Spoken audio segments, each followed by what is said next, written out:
Before we begin tonight's story, I want to thank Ryan McPherson for suggesting this fascinating topic.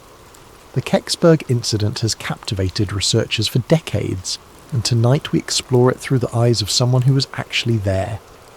If you have story suggestions, please leave them in the comments below, and don't forget to like and subscribe to Sleep Theories if you enjoy these deep dives into mysterious events.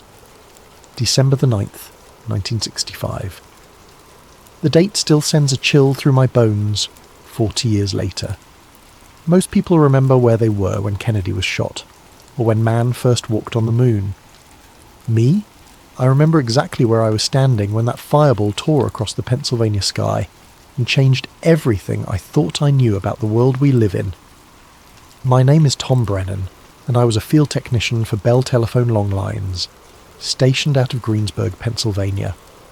My call sign was KN3WBR, and I'd been working the microwave relay towers that carried America's long-distance calls across the backbone of our communications network. It was Cold War work, though we didn't always think of it that way. Every conversation, every military communication, every government hotline, it all passed through systems like the ones I maintained. The long lines network was something most civilians never thought about, but it was the nervous system of the entire country. We had microwave towers stretching from coast to coast, carrying voice traffic, teletype communications and data streams that kept America running. During the Cuban Missile Crisis 3 years earlier, every word between Washington and Moscow had likely passed through equipment I'd personally calibrated and maintained. It was responsibility that weighed on you, even when you tried not to think about it. That Thursday afternoon, I was up on Chestnut Ridge, working on the microwave site that overlooked the rolling hills of Westmoreland County. The December air was crisp and clear, perfect conditions for long-range propagation. I'd just finished aligning a dish antenna that carried traffic between Pittsburgh and Harrisburg when I saw it, a brilliant streak of fire racing across the western sky, moving from northwest to southeast with a speed that made my trained eye immediately discount any aircraft. The thing was massive, burning white hot with a tail that stretched across maybe 30 degrees of sky. But what struck me as odd, even in that first moment, was how controlled it looked. I'd seen meteors before, plenty of them during my late-night tower climbs. This wasn't the chaotic tumble of space rock hitting atmosphere. This thing was oriented, nose forward, trailing what looked almost like rocket exhaust. The trajectory was too steady, too purposeful for natural debris. I grabbed my binoculars from the truck and tracked the object as it continued southeast. Through the lenses, I could make out what looked like a definite shape, not the irregular chunk you'd expect from a meteorite, but something with clean lines and a purposeful design. It was maintaining attitude, flying like a vehicle rather than falling like debris. I was still watching when my monitoring equipment started acting up. The westbound long lines hop, the one carrying traffic from Chicago to Philadelphia, showed a sudden 2 to 3 decibel fade right as the fireball passed overhead. That was unusual. Atmospheric events didn't typically affect microwave propagation unless they involved significant ionization. Simultaneously, a cluster of dial switches at the Latrobe Exchange dropped into holdover mode, a protective state they only entered during serious system anomalies or electromagnetic interference. The timing wasn't coincidental. Whatever that object was, it was putting out enough electromagnetic energy to disrupt solid-state communications equipment across a wide area. That suggested either exotic propulsion or significant electrical systems still operating during what should have been a catastrophic re-entry. Then KDKA broke into their regular programming. "We're receiving reports of a brilliant fireball seen across western Pennsylvania and eastern Ohio," the announcer said, his voice carrying that professional tension of breaking news. The object was visible for several minutes and appeared to impact somewhere in the wooded hills southeast of Pittsburgh. "We're dispatching news teams to investigate.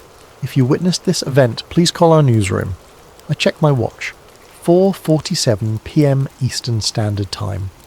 I made a note in my logbook.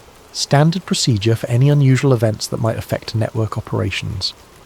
Little did I know that notation would become one of the most important entries I'd ever make. My field radio crackled to life 20 minutes later. It was dispatch sending me to check a cutover hut near Kecksburg after locals reported something in the woods that might have damaged our equipment. The cut-over hut housed switching equipment for several rural telephone exchanges, and any damage there could isolate entire communities from the outside world. "Brennan, we're getting reports of power fluctuations and equipment failures in the Kecksburg area," the dispatcher said. "Could be related to that meteor everyone's talking about. I need you to check the remote terminal and make sure our lines are still operational. Standard procedure. When weird things happen, check the phone lines first." Communications infrastructure was critical enough that we investigated any potential threat, no matter how unlikely it seemed. I loaded my gear into the company truck. Test equipment, spare components, toolkit, emergency repair supplies, and my camera for documenting any damage. The drive to Kecksburg would take about 40 minutes through winding country roads that followed the ridgelines and valleys of southwestern Pennsylvania. I drove through the gathering dusk, past farms and small communities that most people pass through without noticing. The radio chatter was picking up. State police dispatchers coordinating response to multiple calls about the fireball, fire departments being put on standby, and civil defense officials asking about radiation monitoring equipment. Whatever had come down was generating serious official interest. The sun was setting behind the ridgelines, painting the winter sky in shades of orange and purple. Bare trees stretched skeletal branches against the darkening sky, and the first stars were becoming visible in the clear air. It was the kind of peaceful Pennsylvania evening that made you forget about Cold War tensions and space races and all the other anxieties of the modern world. I had no idea I was driving towards something that would haunt me for decades. The first sign something was seriously wrong came at the intersection of Route 982 and what the locals called Meteor Road, a name that would prove prophetic. A Pennsylvania State Police cruiser sat across the lane, its red and blue lights cutting through the gathering dusk. Trooper R. Hale stepped out as I approached, his hand resting casually on his service weapon. Hale was a big man, the kind of rural cop who commanded respect through presence rather than bluster. He'd probably been dealing with curiosity seekers and reporters all evening, and his patience was clearly wearing thin. "Roads closed," he said simply, shining his flashlight through my windshield to get a look at me. I showed him my Bell telephone identification and work order. "Got a report of equipment damage. Need to check the cutover hut up this road." Hale studied my credentials for a long moment, comparing the photo to my face and checking the official letterhead. These guys were thorough, more thorough than you'd expect for a routine traffic control situation. "Phone company," he called to his partner, who was manning a radio in the cruiser. "Let him pass, but I want his name and time logged." He handed back my ID and stepped aside, but I noticed he made a note on his clipboard. That level of documentation wasn't standard for blocking roads around a meteor impact. Someone was keeping very careful track of who went in and out of that area. The narrow lane wound through dense woods, oak and maple trees that had shed their leaves weeks ago, leaving skeletal branches that scraped against my truck. The road surface was rough, more of a logging trail than a proper road, with potholes and ruts that forced me to drive slowly. But as I got deeper into the forest, something felt fundamentally wrong. The air itself seemed different, charged with an ozone smell that reminded me of high-voltage equipment after a lightning strike, mixed with the acrid scent of hot phenolic resin, the kind we used in electrical insulators. There was also something else, a metallic tang that I couldn't identify, but that made the hair on the back of my neck stand up. Then I saw the trees. They weren't burned exactly. They were snapped inward, all leaning toward a central point maybe 50 yards off the road. The pattern was too regular, too precise to be wind damage. It looked like something massive had come down through the canopy, pushing everything aside in a perfect cone of destruction. Some of the larger oaks had been snapped completely in half, their trunks showing fresh white wood where they'd broken under tremendous force. But what really caught my attention was the electromagnetic signature. My portable field strength meter, which I used for checking microwave path clearance, was showing readings that made no sense. There was a strong RF field emanating from somewhere ahead, cycling through frequencies in a pattern that definitely wasn't natural. Whatever was out there was still electrically active. I grabbed my flashlight and test equipment, following what looked like a shallow furrow carved into the forest floor.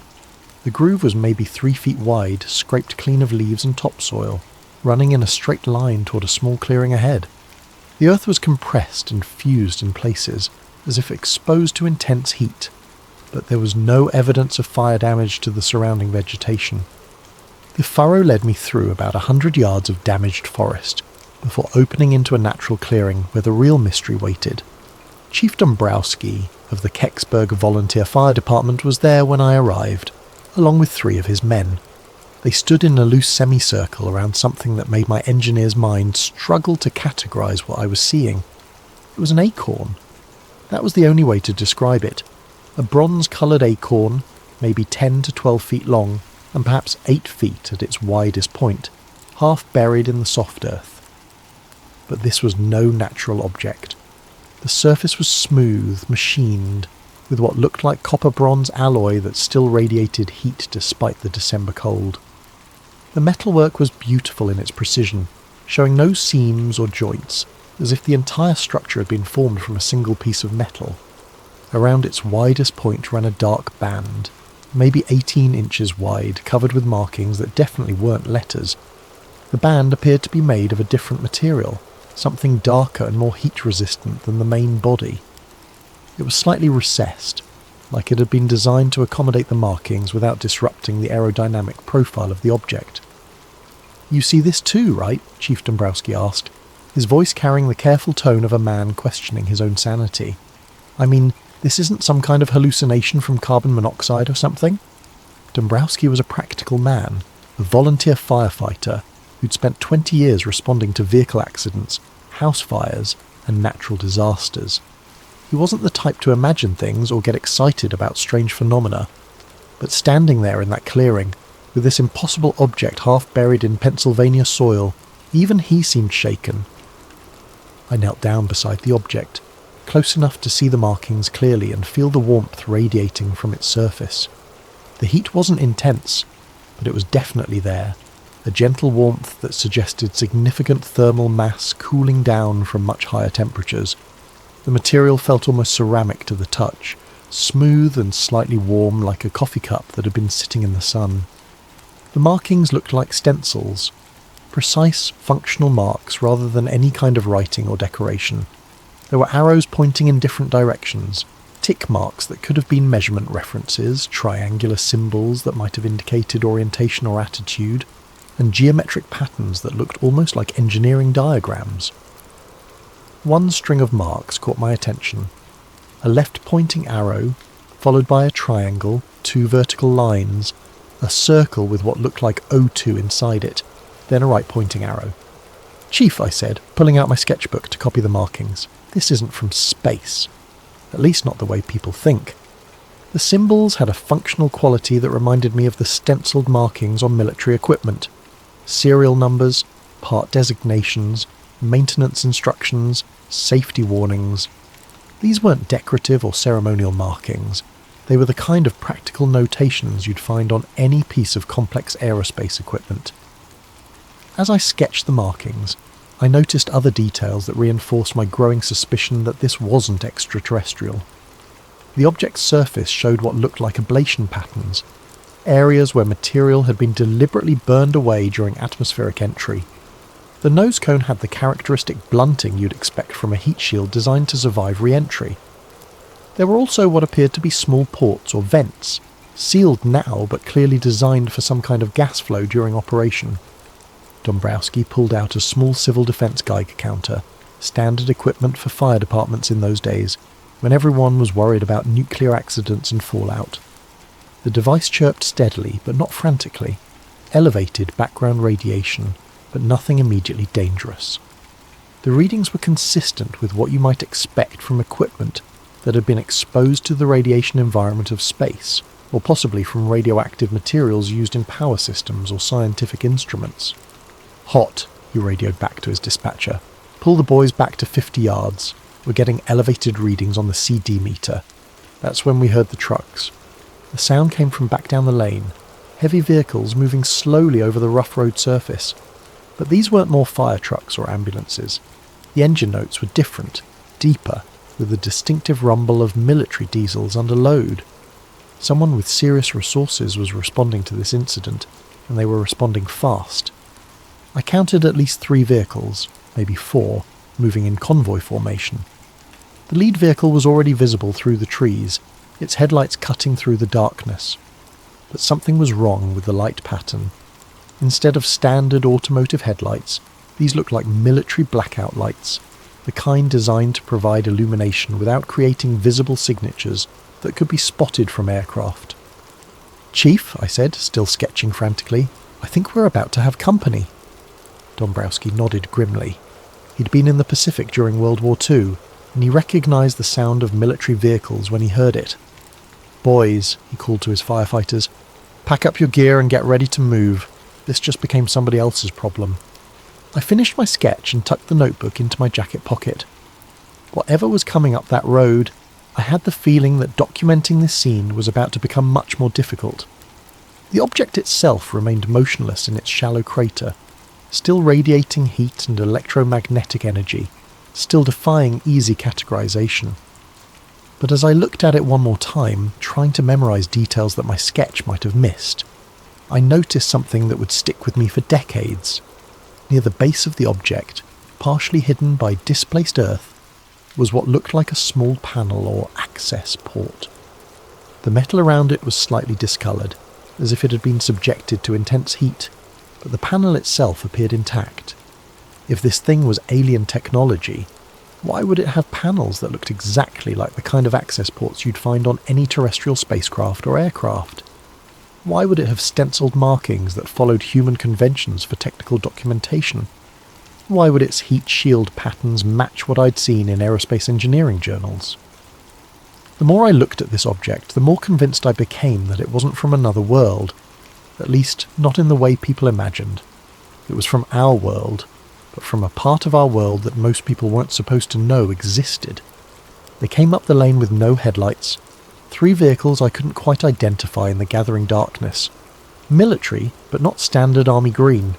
These were unmarked, flat olive drab, with men in field jackets that could have been M65s, but without any visible insignia or unit patches.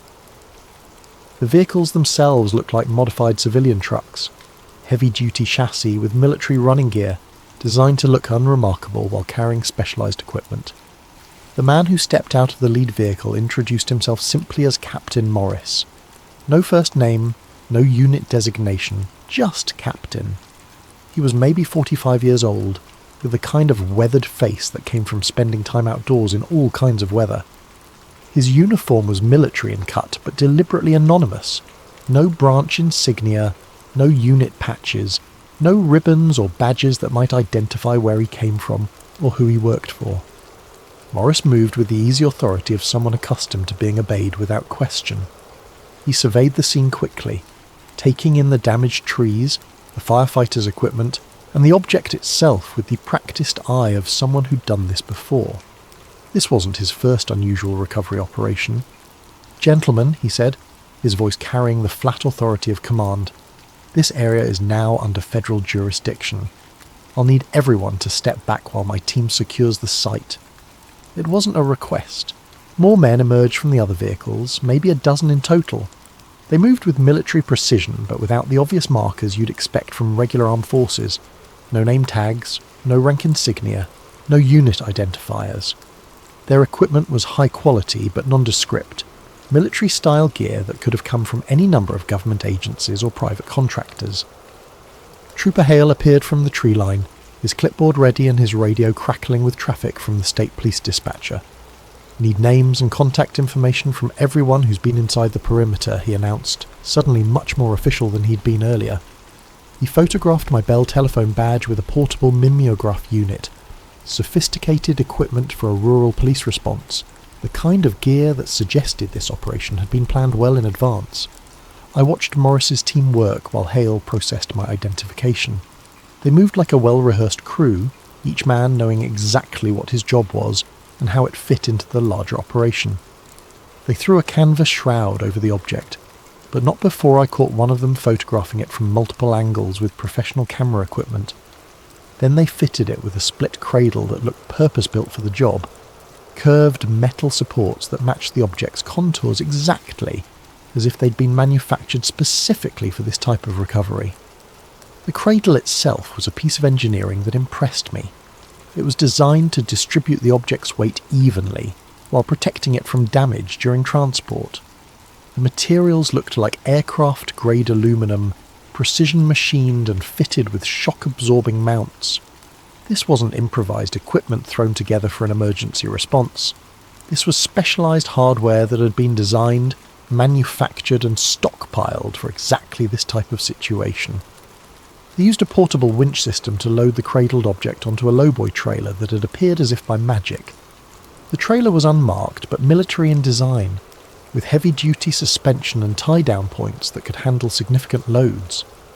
The entire loading operation took less than 30 minutes, every movement practiced and efficient. While they worked, I walked the perimeter of the site, ostensibly checking for damage to our communications equipment, but actually trying to document as much as I could without drawing attention to myself. What I found was interesting for several reasons. First, there was indeed real damage to our infrastructure. A burned waveguide isolator at a nearby microwave repeater, the ferret core cracked and discoloured by what looked like intense electromagnetic energy. The damage was recent and severe enough to explain the signal anomalies I detected earlier. This wasn't staged or faked. Something had genuinely disrupted our equipment. Second, the electromagnetic signature was still strong. My field strength meter continued to show elevated readings centred on the crash site, even with the object covered by the canvas shroud. Whatever was generating that energy was still active, still putting out enough RF power to interfere with sensitive electronics.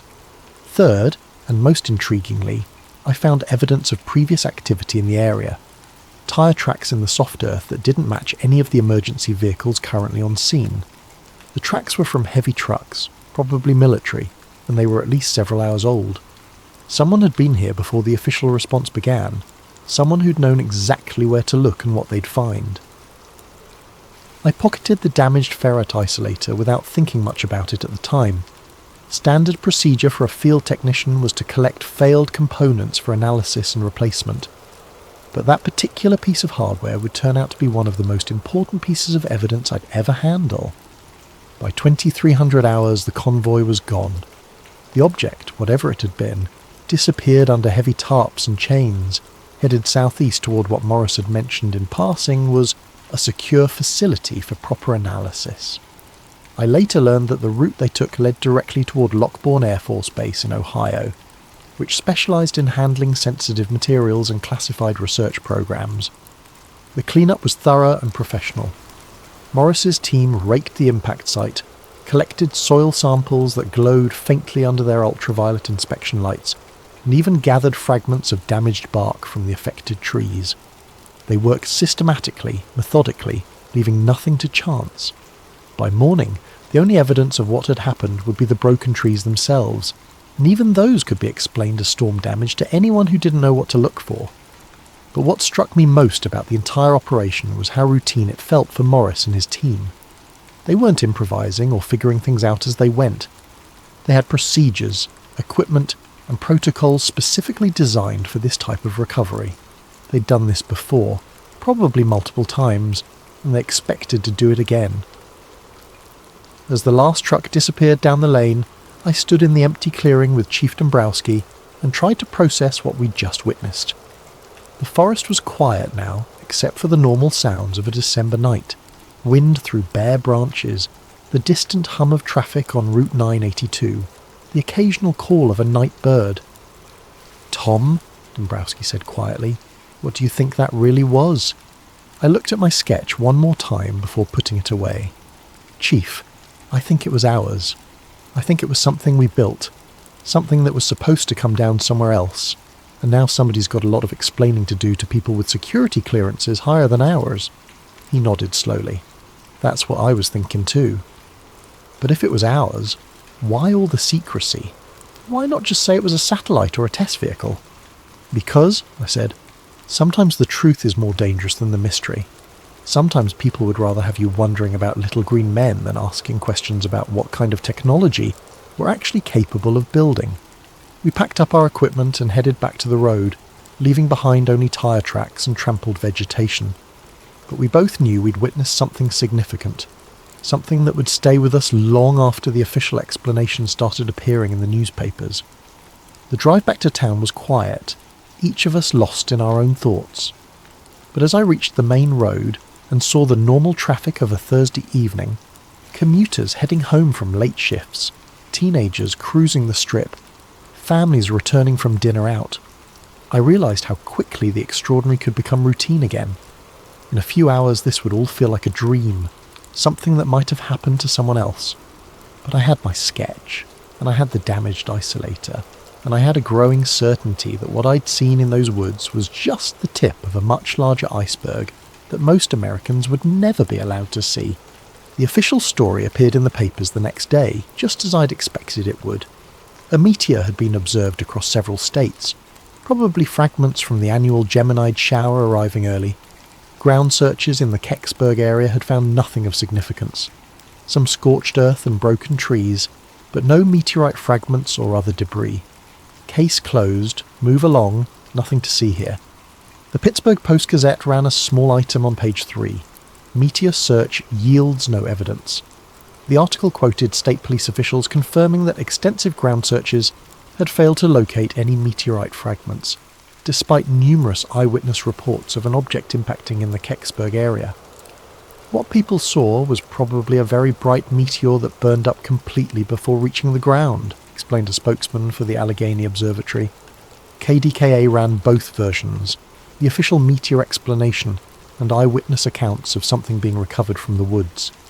But they presented the eyewitness stories as curiosities, human interest pieces about people who thought they'd seen something unusual. The official explanation got top billing and authoritative sources. The eyewitness accounts got relegated to the strange but true category that every local news operation used to fill time on slow days. Most people chose to believe the official version. It was tidier, less troubling to the comfortable order of things. Meteors were natural phenomena that happened all the time. Secret government recovery operations were the stuff of science fiction movies and paranoid conspiracy theories. In December 1965, most Americans still trusted their government to tell them the truth about important matters.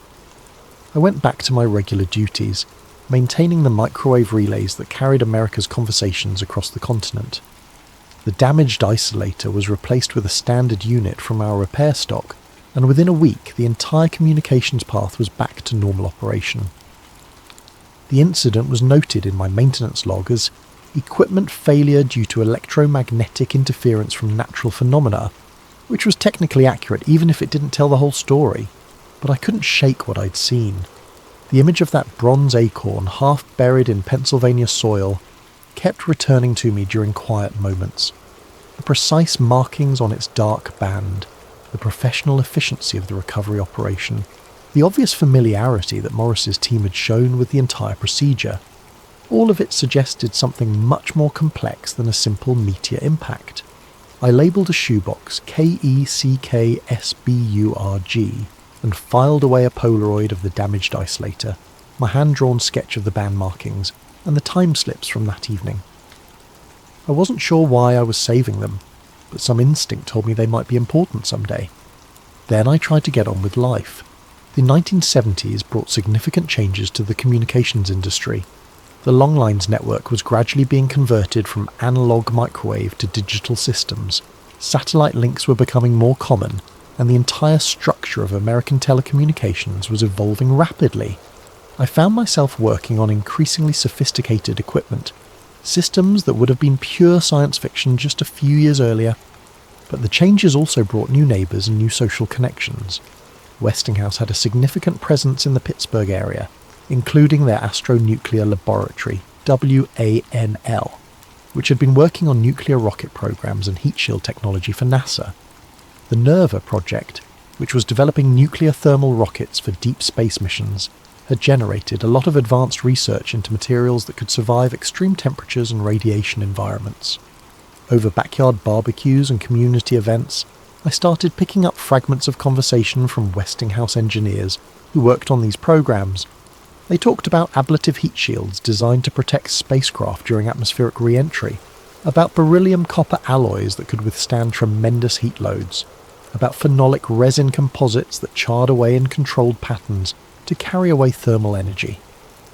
I logged these conversations in a notebook, not sure why, but following an instinct that someday the pieces might fit together. The technical details they mentioned, the materials, the design approaches, the testing procedures, all seemed somehow relevant to what I'd seen in that forest clearing. But the connections remained tantalisingly vague, hints and suggestions rather than concrete evidence. During this period, I also became more aware of the broader context of aerospace development in the 1960s. The space race between the United States and Soviet Union had generated enormous investments in advanced technology, much of it classified and developed in parallel with the public NASA programs. Military research into reconnaissance satellites, communication platforms, and strategic defence systems was creating capabilities that the general public knew nothing about. The more I learned about these parallel programs, the more convinced I became that what had come down at Kecksburg was related to this hidden side of the space program. The object's design, the government's response, the professional efficiency of the recovery operation, all of it pointed to something that was both highly advanced and highly classified. But I also learned to keep my suspicions to myself. The 1970s were a time of growing scepticism about government secrecy, but they were also a time when asking too many questions about classified programs could have serious consequences for your career and your security clearance.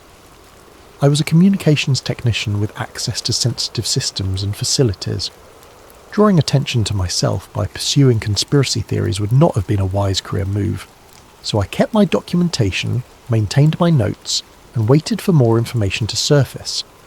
I had the patience that comes from working in technical fields, the understanding that complex problems often take years or decades to resolve, and that the most important insights often come from seemingly unrelated developments that suddenly reveal new patterns and connections.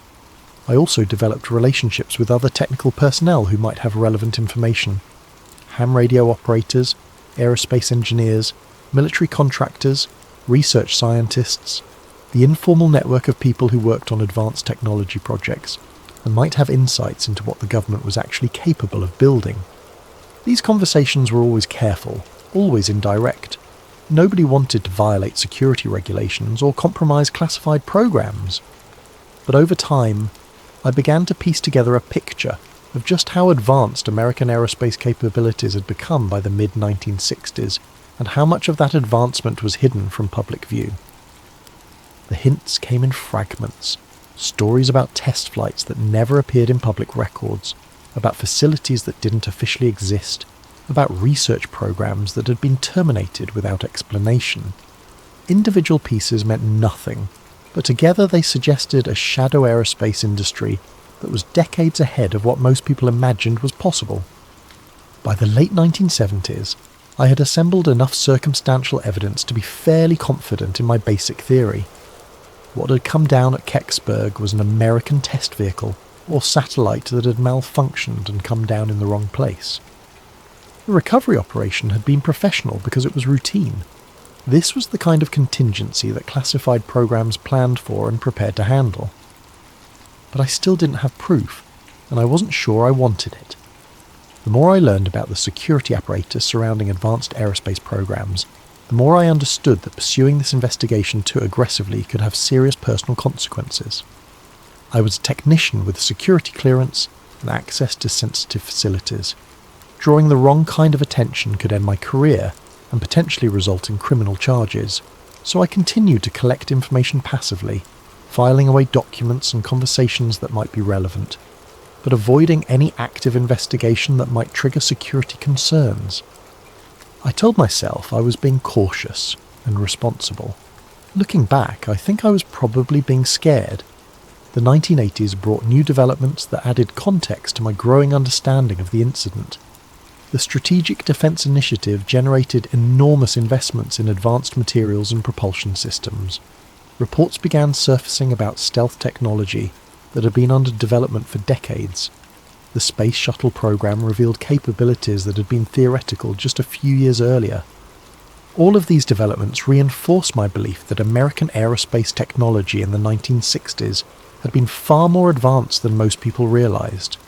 The materials, science, the propulsion systems, the guidance and control technology, all of it suggested that building something like what I'd seen at Kecksburg would have been technically feasible, if politically and financially challenging.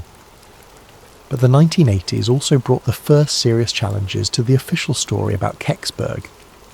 Researchers began filing Freedom of Information Act requests, seeking government documents about the incident.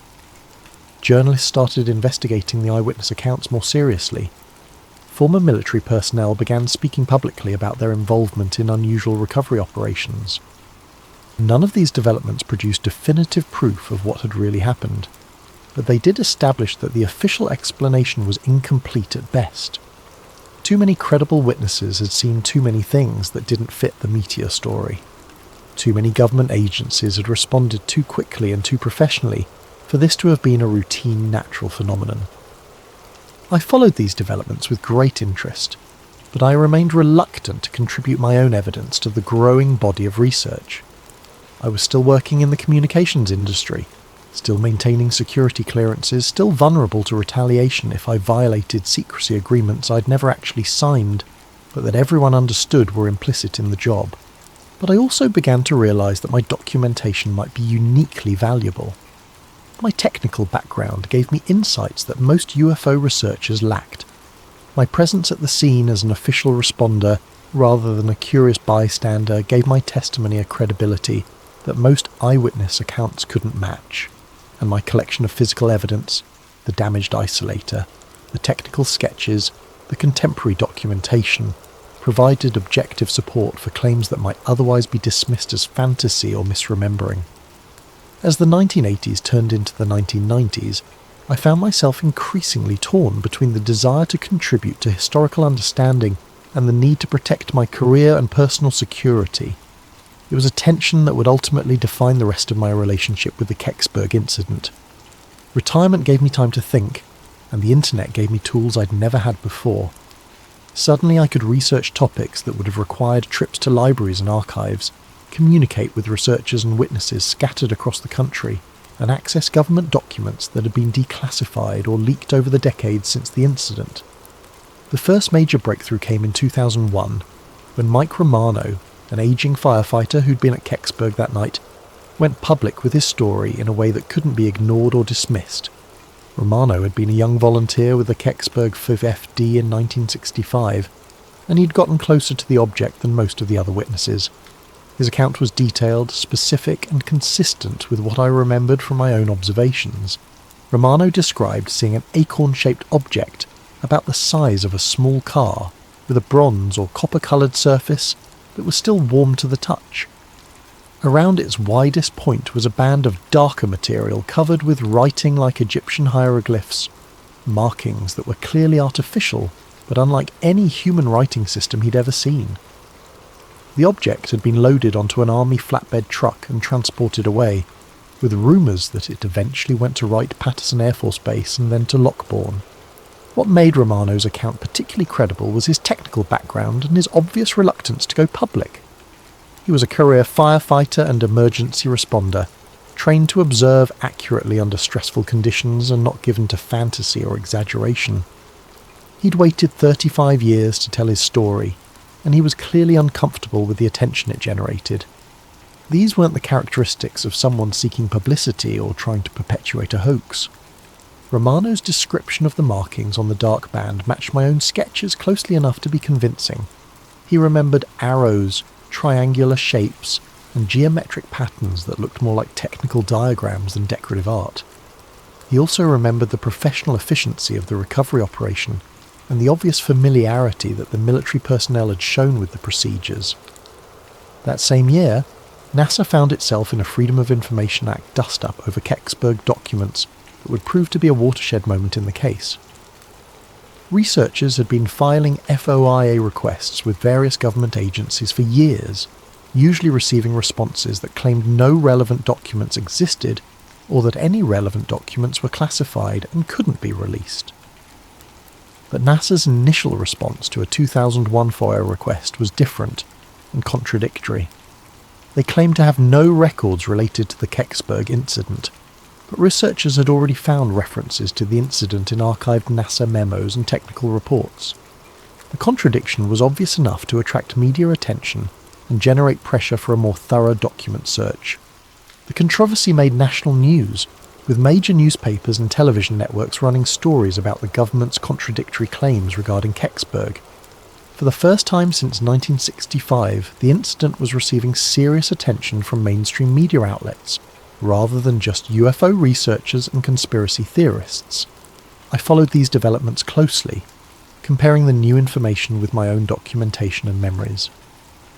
What emerged was a picture that was both more complex and more mundane than either the official meteor explanation or the extraterrestrial theories that had grown up around the incident. I pulled out my old sketch of the band markings and started comparing them to technical documents I could access online. The internet had made available enormous amounts of previously classified or restricted aerospace documentation, technical papers, research reports, declassified military studies, and academic research that had been inaccessible to civilian researchers in previous decades. What I found in an old AIAA paper made my hands shake. The markings I'd copied in 1965 weren't hieroglyphs or alien writing. They were re-entry orientation stencils, the kind used to indicate pitch, roll, and attitude references on test vehicles and spacecraft. The left arrow, triangle, parallel lines, circle with O2, and right arrow made perfect sense if you read them as pitch reference, nose attitude indicator, roll markers, oxygen system designation, and thrust vector indicator. These were maintenance stencils as mundane and functional as the identification plates on any piece of complex equipment, but they were also sophisticated enough to suggest advanced aerospace technology. The precision of the markings, the materials used in the band itself, and the integration with what was obviously a carefully designed heat shield system all pointed to something much more advanced than what most people imagined was possible in 1965. I arranged a coffee meeting with Ellen Brooks, a retired Westinghouse engineer I'd met through the local historical society. Ellen had worked on advanced materials research for the aerospace industry, including heat shield development for both civilian and military applications. I didn't tell her why I was interested in heat shield technology, just that I was researching local aerospace history for a personal project. Ellen was pleasant but careful, the way people get when they've spent careers working on classified projects. She was obviously intelligent and knowledgeable, but she chose her words carefully and avoided any specific details that might compromise sensitive information. It was a conversation style I recognised from years of working with people who held security clearances, informative but careful, helpful but circumspect. But when I mentioned Kexsburg, her demeanour shifted slightly. Not dramatically, but enough to suggest that the name meant something to her. She paused for a moment, studying my face, then asked quietly why I was interested in that particular incident. I told her I'd been there that night as a Bell telephone technician, that I'd seen the object before it was recovered, and that I'd been puzzled by it ever since. I showed her my sketch of the band markings, explaining that I'd been trying to understand what they might have meant. Ellen studied the sketch for several minutes, occasionally glancing up at me with an expression I couldn't quite read. Finally, she slid a napkin across the table and began writing on it in careful block letters: phenolic impregnated carbon ablator, beryllium copper studs, Mark Series, not Cosmos 96. She finished her coffee and left without another word, but she left the napkin behind. Back home, I researched the terms Ellen had written. Phenolic impregnated carbon was an advanced ablative material used in heat shields for spacecraft and re-entry vehicles. Beryllium copper alloys were used in high-temperature applications where both strength and thermal conductivity were important. The Mark Series designation suggested a family of related vehicles or test articles, and not Cosmos 96 was particularly intriguing. Cosmos 96 was a Soviet spacecraft that had reportedly failed during re-entry in 1965, and some researchers had suggested it might have been what came down at Kecksburg. Yet Ellen's note was telling me that whatever had crashed at Kecksburg was made of sophisticated American materials, was part of a series of related vehicles and was definitely not the Soviet spacecraft that some people had theorized. It was American technology, advanced American technology, and it was part of a larger program that had produced multiple similar vehicles. I took another look at the ferry isolator I'd pocketed in 1965, 35 years after the incident. By this time, I had access to better testing equipment through a friend at the local college who ran a materials analysis laboratory. We could perform spectroscopic analysis that would have been impossible in 1965, and the results were fascinating. The spectrum analysis showed clear evidence of sodium-potassium contamination, NaK, the liquid metal coolant used in space nuclear power systems.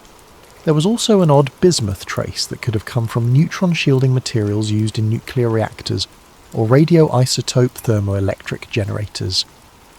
The contamination pattern suggested exposure to operating nuclear systems, not just residual radiation from natural sources or weapons testing fallout. This was physical evidence that whatever had come down at Kexsburg had been equipped with nuclear power systems of some kind. In 1965, that technology existed but was highly classified and limited to the most advanced military and space programs. It wasn't the kind of capability that appeared in natural phenomena or even most conventional spacecraft. The implications were becoming clear, even as they raised more questions than they answered.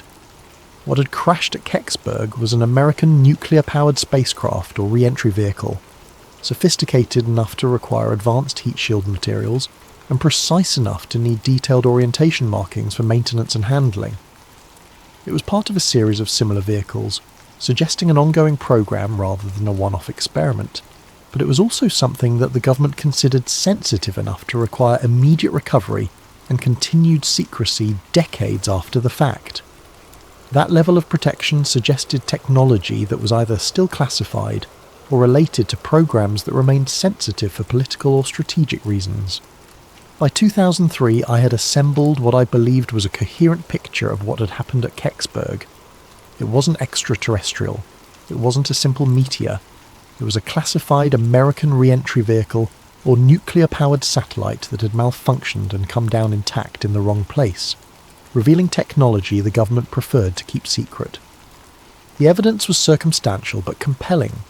The sophisticated materials Ellen had identified, the nuclear contamination I'd found in the isolator, the professional efficiency of the recovery operation, the ongoing secrecy surrounding government documents related to the incident.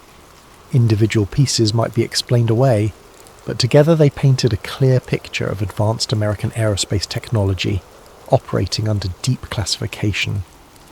But proving this theory and making it public were two different things. I had evidence, but much of it was technical and difficult for non-experts to evaluate. I had connections to knowledgeable people, but most of them were constrained by security agreements and professional obligations. And I had personal risks to consider. Even in retirement, revealing classified information could have serious legal consequences.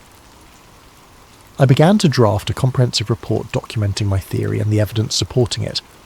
My plan was to contact a journalist who'd been covering the NASA FOIA controversy and provide them with a complete package that would finally explain what had really happened at Kecksburg. It would include photographs of the damaged isolator, my original sketch of the markings, the spectroscopic analysis results, Ellen's materials identification, and a detailed timeline connecting all the pieces. I spent weeks preparing the report, checking facts, verifying sources, and organising the evidence in a way that would be compelling to both journalists and the general public. This would be my contribution to historical understanding, my way of finally revealing the truth about an incident that had shaped my life for nearly 40 years. I was preparing to mail the package when I heard the knock at my door. It was past 10 in the evening, unusual for visitors in my rural neighbourhood. I lived on a quiet street in a small town outside Greensburg, the kind of place where people knew their neighbours, and unexpected late-night visits were rare enough to be noteworthy. But there he was on my porch, a man in his 60s, professionally dressed despite the late hour, with the kind of bearing that immediately suggested government service. He showed me credentials identifying him as retired Air Force Office of Special Investigations, but the badge looked current enough, and his manner suggested he was still working in some capacity. OSI was the Air Force's primary investigative and counterintelligence organisation, the people responsible for protecting sensitive programs and investigating security breaches. "Mr. Brennan," he said, his voice carrying the flat authority of someone accustomed to being taken seriously, "I wonder if we could have a conversation about your service to the Longlines network, particularly your reliability during the incident of December 9th, 1965. I invited him in because refusing would have accomplished nothing, and because I was curious to hear what he had to say. This was obviously related to my research into the Kecksburg incident, but I wasn't sure how they'd learned about it or what they wanted from me." He introduced himself as Agent William Fletcher, though I suspected that wasn't his real name. He moved through my living room with the practiced eye of someone trained in observation and threat assessment, noting the layout, the exits, and anything that might be relevant to his mission. But he was polite about it, professional rather than threatening. Fletcher began by thanking me for my decades of faithful service to the Longlines network, noting that technicians like me had been the backbone of America's strategic communications during the Cold War. He was well informed about my career, mentioning specific assignments and commendations that weren't part of any public record. Someone had done their homework on me, and they'd done it thoroughly. "Your work was critical to national security," he said, settling into my favourite chair as if he belonged there. "The microwave relay systems you maintained carried some of the most sensitive communications in the government. Military command and control, diplomatic cables, intelligence reports. All of it depended on people like you keeping the systems operational under all conditions." He was correct, of course. The Longlines network had been designed to survive nuclear attack, to keep the government functioning even under the most extreme circumstances. During the Cuban Missile Crisis, every communication between Washington and Moscow had probably passed through equipment I'd personally maintained. It was a responsibility that had shaped my entire career. "We're particularly grateful for your discretion and professionalism during unusual incidents," Fletcher continued. "The events of December the 9th, 1965, for example. Your response was exemplary. You focused on your technical responsibilities, documented equipment damage appropriately, and didn't allow curiosity to interfere with operational security." Then he placed 2 documents on my kitchen table: a pension enhancement agreement that would significantly increase my retirement benefits, and a non-disclosure agreement with specific references to events observed during routine maintenance activities in Westmoreland County, December 1965. The pension enhancement was substantial, enough to make a real difference in my quality of life during retirement. It was presented as a recognition of my long service and the strategic importance of the work I'd done, a gesture of appreciation from a grateful nation for my contributions to national security. The non-disclosure agreement was more complex. It acknowledged that I had observed certain events during the course of my official duties, events that were related to classified national security programs that remained sensitive decades after they had occurred. By signing, I would agree not to discuss, publish, or otherwise reveal any information related to these events without prior written authorization from appropriate government agencies. "Mr. Brennan," Fletcher said, his tone remaining conversational but carrying an undertone of serious authority, "here's how we see it. If what came down at Kecksburg was ours, we don't publish details about classified defense programs. Those programs were designed to protect American interests during a dangerous time, and revealing their capabilities could still compromise national security or give advantages to potential adversaries." He paused to let that sink in, then continued. "If what came down wasn't ours, we definitely don't publish details about our response to unknown intrusions into US airspace. The procedures for handling such incidents, the capabilities we bring to bear, the facilities we use for analysis, all of that information could be valuable to people who might want to test our defences or exploit our vulnerabilities." The logic was compelling, even if I didn't like the implications. Fletcher was telling me that either way, whether the object was American technology or something else entirely, revealing the truth would damage national security. It was a perfect catch-22, a logical trap that made secrecy the only acceptable option, regardless of what had actually happened. "Either way, publication serves no constructive purpose," Fletcher concluded. "The incident has become folklore, a modern mystery that generates books and documentaries and tourism revenue for the local area. People are free to speculate and theorise, but hard evidence, official documentation, technical analysis that crosses the line from harmless mystery into potential security compromise. He was polite, even friendly, but the message was clear. I could keep my theories and my memories, but my evidence needed to disappear, and my public silence needed to be guaranteed. I looked at the pension enhancement agreement. The money was real and substantial, enough to secure my retirement and provide for my wife's medical care.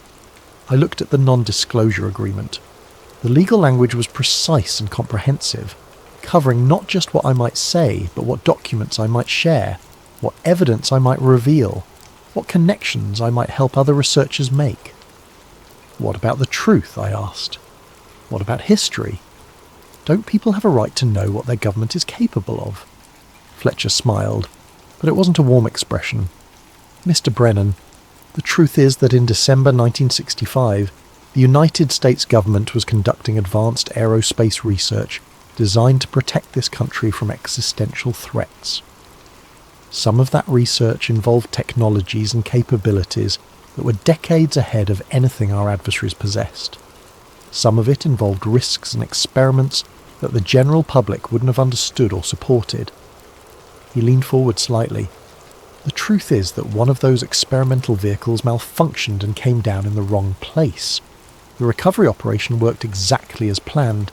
The technology was secured, the security breach was contained, and potential intelligence compromises were prevented. The system worked. But people saw it, I protested.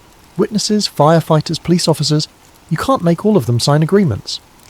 We don't need to, Fletcher replied. Witnesses without evidence are just telling stories. Evidence without context is just interesting artifacts. You're the only person who has both the technical background to understand what you saw and the physical evidence to prove it. You're the only one who can connect all the pieces into a coherent picture that threatens operational security.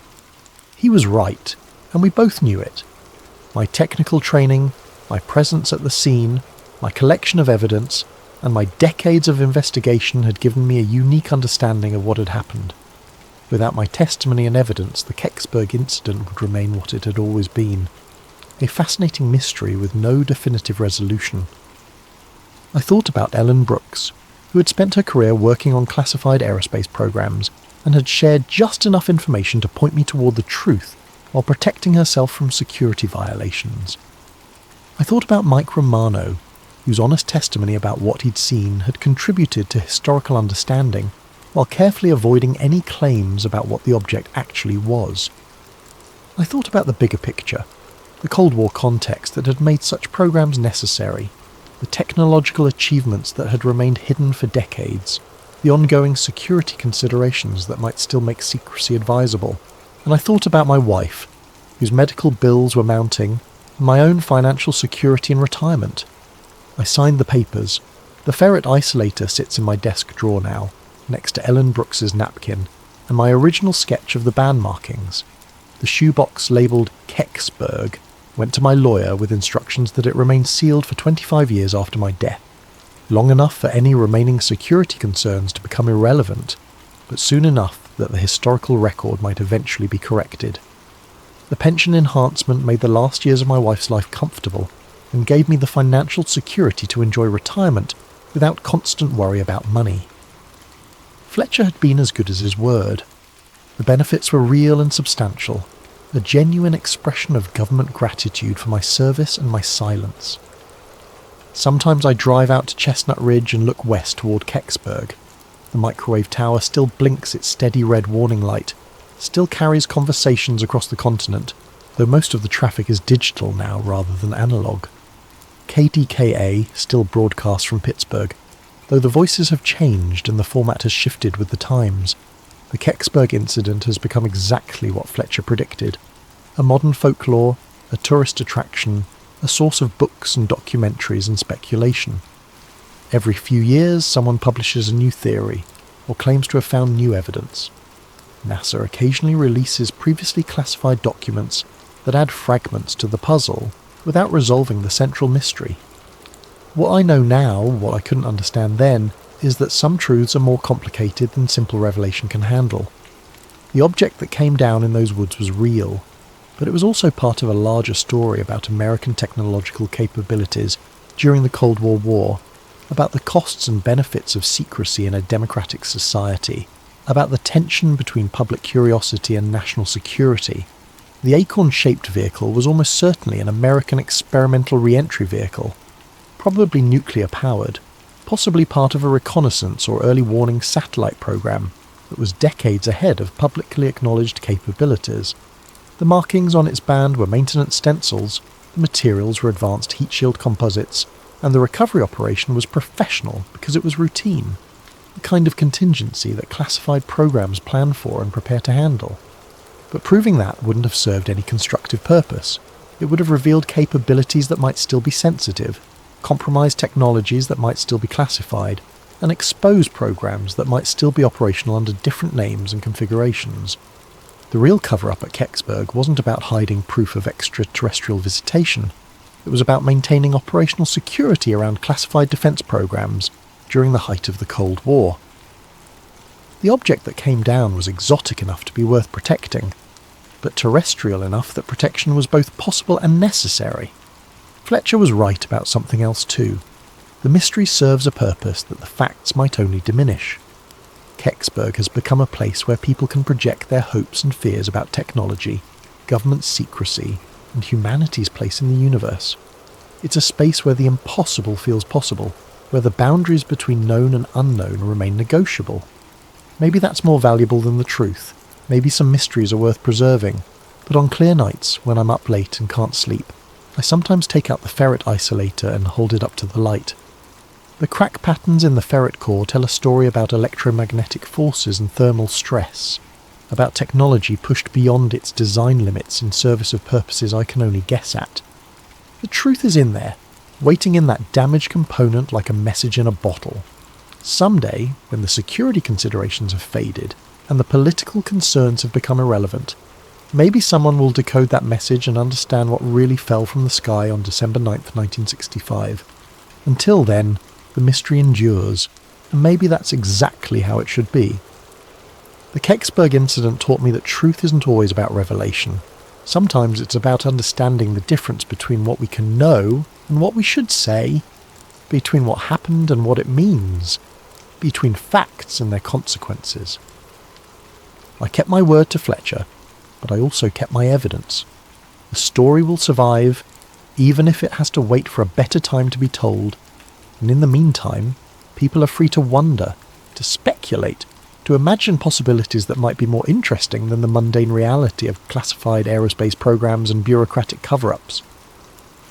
The acorn still turns in its crater in my dreams, bronze surfaces gleaming in the December twilight, its band of markings spelling out secrets in a language only engineers understand. It was ours, but we built it to touch the impossible. In the end, maybe that's alien enough.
Welcome to another spine-chilling tale from Sleep Theories.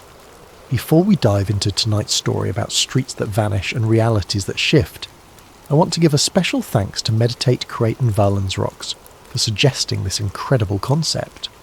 Your ideas fuel these stories, so please keep those video suggestions coming in the comments below. And if you enjoy these mysterious tales that blur the line between nightmare and reality, make sure to hit that like button and subscribe to Sleep Theories for more stories that will keep you awake long into the night. Now, settle in and prepare yourself for a journey into a world where familiar places become foreign, where your own memories might be the only proof of what once was real. The city looks different at 3 in the morning. Streetlights cast long shadows between buildings, and the usual chaos of traffic gives way to an almost sacred quiet. I've been driving rideshare for 4 years now, working the night shift because the money's better and honestly I prefer the solitude. There's something honest about the night. People are either going somewhere important or running from something they'd rather forget. My phone buzzed with a new ride request just as I finished dropping off a group of college kids downtown. The pickup was on Maple Avenue, and the destination showed as 1247 Warren Street. I knew the area well, had driven through it hundreds of times. Warren Street ran parallel to the University District, lined with old brownstones that had been converted into apartments for students and young professionals. The passenger was already waiting outside when I pulled up. Middle-aged woman with greying hair clutching a small overnight bag. She looked tired in that bone-deep way that comes from more than just staying up late. "You're going to Warren Street," I confirmed as she settled into the back seat. "Yes, 1247. Thank you for coming so quickly." Her voice carried a slight accent I couldn't place. I've been visiting my sister there for years, but tonight, I'm not sure why, but I kept getting turned around trying to find it myself. I pulled away from the curb and headed toward the familiar route. The GPS showed a straight shot, down Maple, left on University, then right onto Warren Street. Simple enough. I'd probably driven that exact route 50 times this year alone. "How long has your sister lived there?" I asked, making conversation to fill the comfortable silence. "Oh, about 15 years now. Same apartment the whole time. She's always joking about how she'll never move because she finally memorized her address." The woman laughed softly. "Though between you and me, the neighbourhood has changed quite a bit. Not necessarily for the worse, just different." We made the left onto University Avenue, passing the late-night coffee shop that catered to cramming students and the 24-hour laundromat where I'd seen the same homeless man sleeping in the doorway for the past 2 years. Everything looked normal, exactly as it should. Then I made the right turn where Warren Street should have been. The street sign read Miller Avenue in crisp official lettering. Not a makeshift replacement or a temporary sign. This looked like it had been there for decades.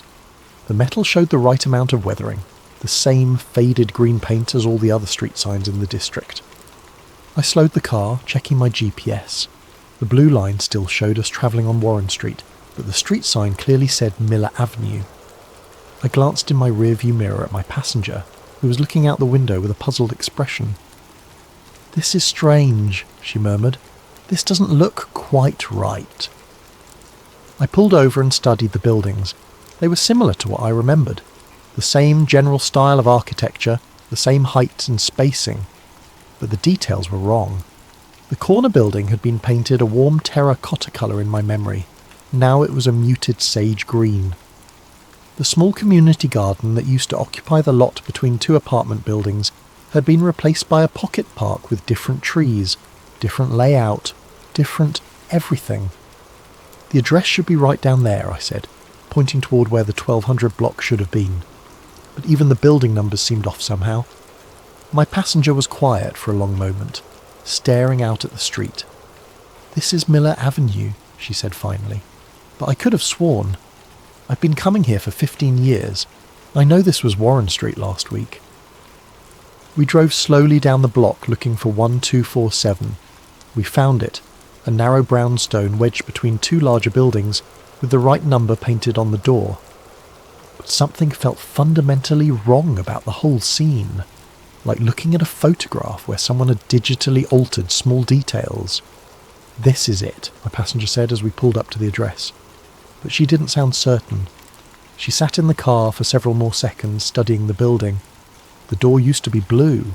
I'm sure it was blue last time I was here. The door was dark green with paint that looked like it had been that colour for years. She paid me through the app and got out, but hesitated on the sidewalk. "Driver, you've been through this area before, right? Have you ever heard of Warren Street?"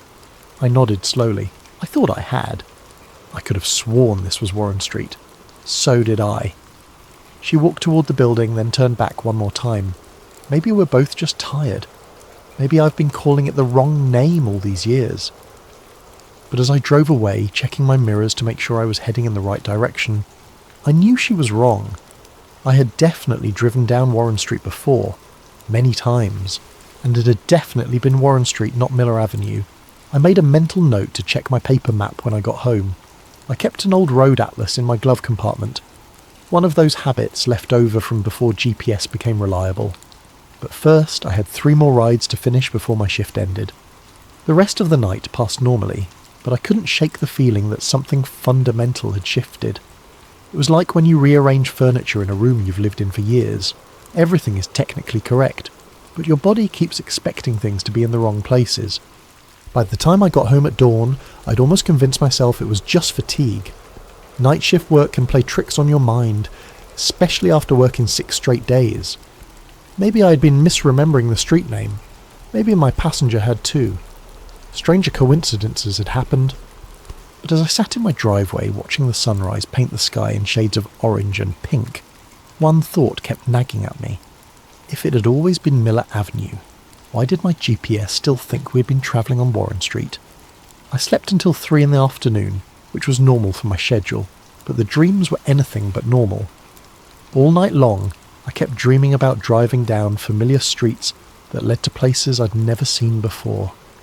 In one dream, I was trying to get home, but every turn led to a different version of my neighbourhood.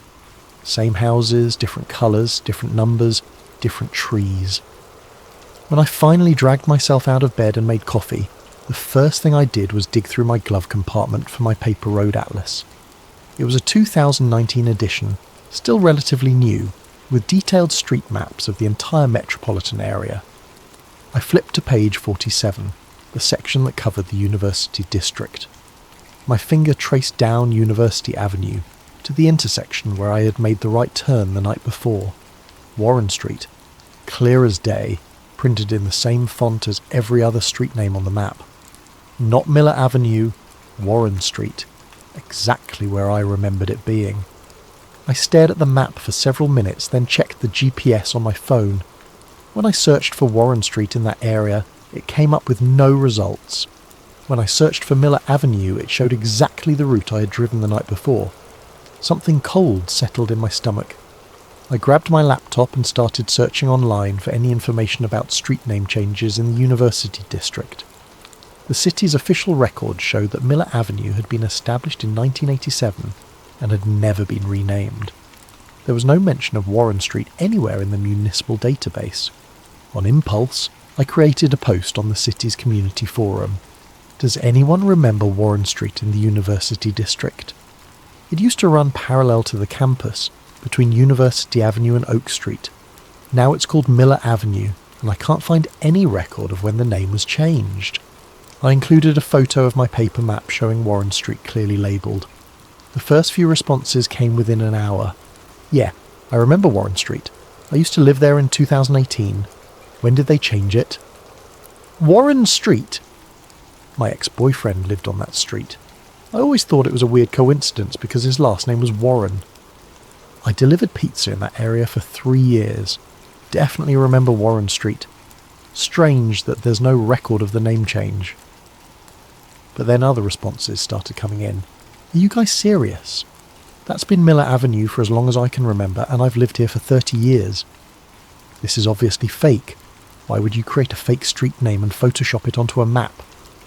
Miller Avenue was named after the Miller family who donated the land to the city in 1887. It's never been called anything else. The thread quickly devolved into arguments between people who insisted they remembered Warren Street and people who were equally certain it had always been Miller Avenue. By evening, the tone had turned ugly, with accusations of lying and attention-seeking behaviour. I went to bed that night feeling unsettled but oddly vindicated. At least I wasn't the only one who remembered Warren Street. Maybe there was a reasonable explanation. Perhaps the city had renamed it recently and hadn't updated all their records yet. When I woke up the next afternoon, I checked the forum thread immediately. The post was gone. Not deleted, with a note saying it had been removed for violating community guidelines. Completely gone, as if it had never existed. My post history showed no record of ever creating it. More disturbing, when I checked my paper map again, page 47 now showed Miller Avenue, where Warren Street had been printed the day before. The font was identical to all the other street names, and the paper showed no signs of alteration. It looked exactly like it had been printed that way originally. I sat at my kitchen table staring at the map, trying to convince myself that I had misremembered what I had seen.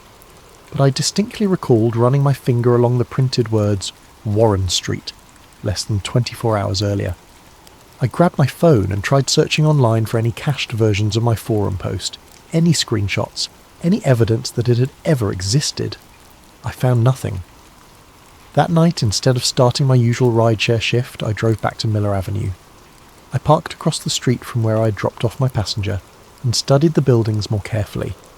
The corner building was definitely sage green, and the paint job looked professional and weathered, but something about the colour seemed wrong to my eyes, like seeing a familiar person wearing an outfit that doesn't quite suit them. The pocket park was well established, with mature trees and worn paths that suggested it had been there for years. I walked through the small park looking for any signs of recent construction or landscaping changes. The trees were all at least 10 years old, maybe more.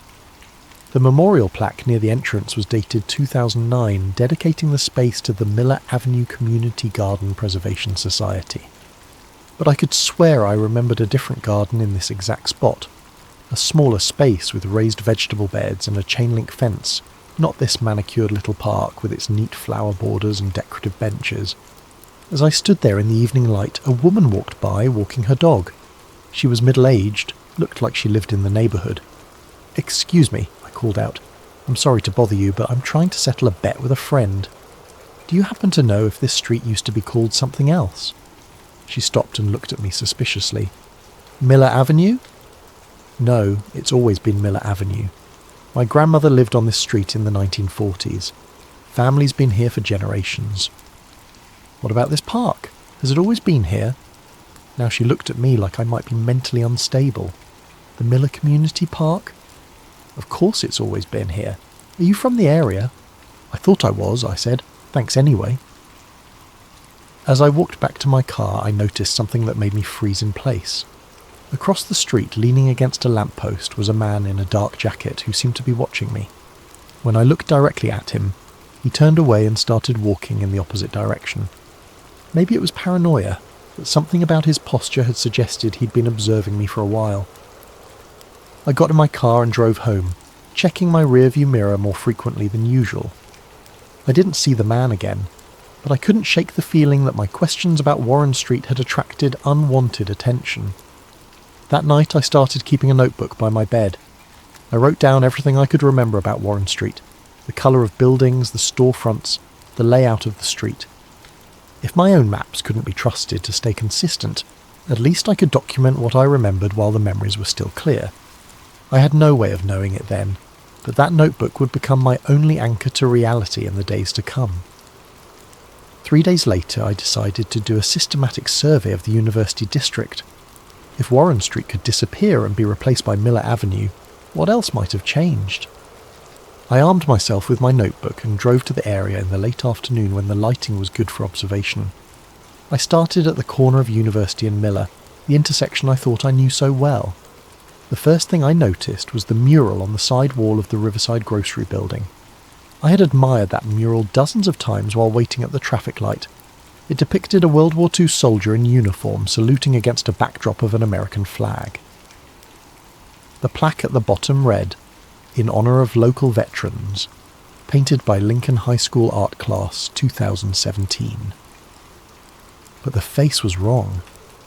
I sat in my parked car, staring at the mural, trying to understand what I was seeing. The soldier's features were different. Broader jaw, different nose, darker hair. The uniform was the same, the pose identical, but it was definitely not the same face I remembered. The original soldier had looked younger, with lighter hair and a more angular face. I got out and walked closer to examine the plaque.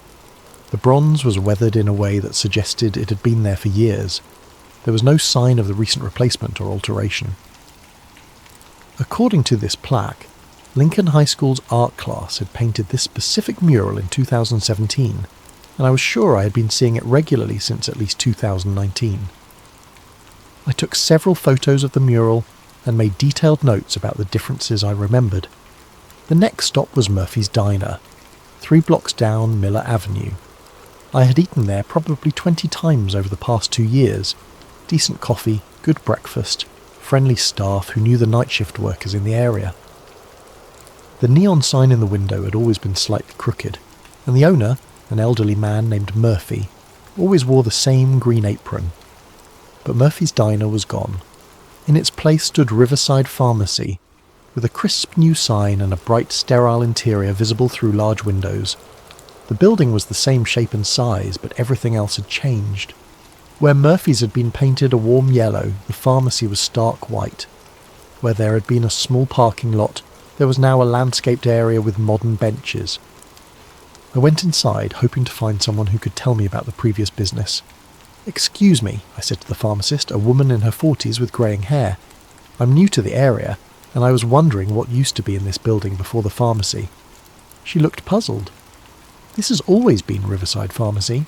My family has owned this location for 12 years. No other business before that. Well, my husband's father ran it before us, but it's been a pharmacy for at least 20 years. Maybe longer. We have records going back to 1998. I thanked her and left, my hands shaking slightly as I made notes. In my notebook, I wrote down everything I could remember about Murphy's Diner. The layout, the menu, the colour of the booths, the way Murphy always hummed while he cooked. The pattern continued throughout the afternoon. The barbershop I remembered had been replaced by a coffee shop that looked like it had been there for years. A vacant lot where I was sure there had been a small apartment building now contained a well-established community garden with mature plants. Most disturbing, the people I talked to didn't just disagree with my memories. They seemed genuinely confused by my questions, as if I was asking about places that had never existed. By late afternoon, I had documented 7 significant discrepancies between what I remembered and what currently existed.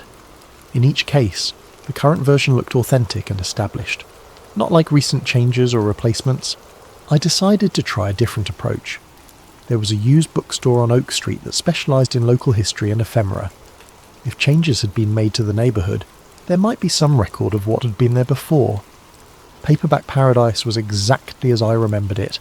Dusty, cramped, with towers of books reaching toward the ceiling, and narrow aisles that barely allowed one person to pass.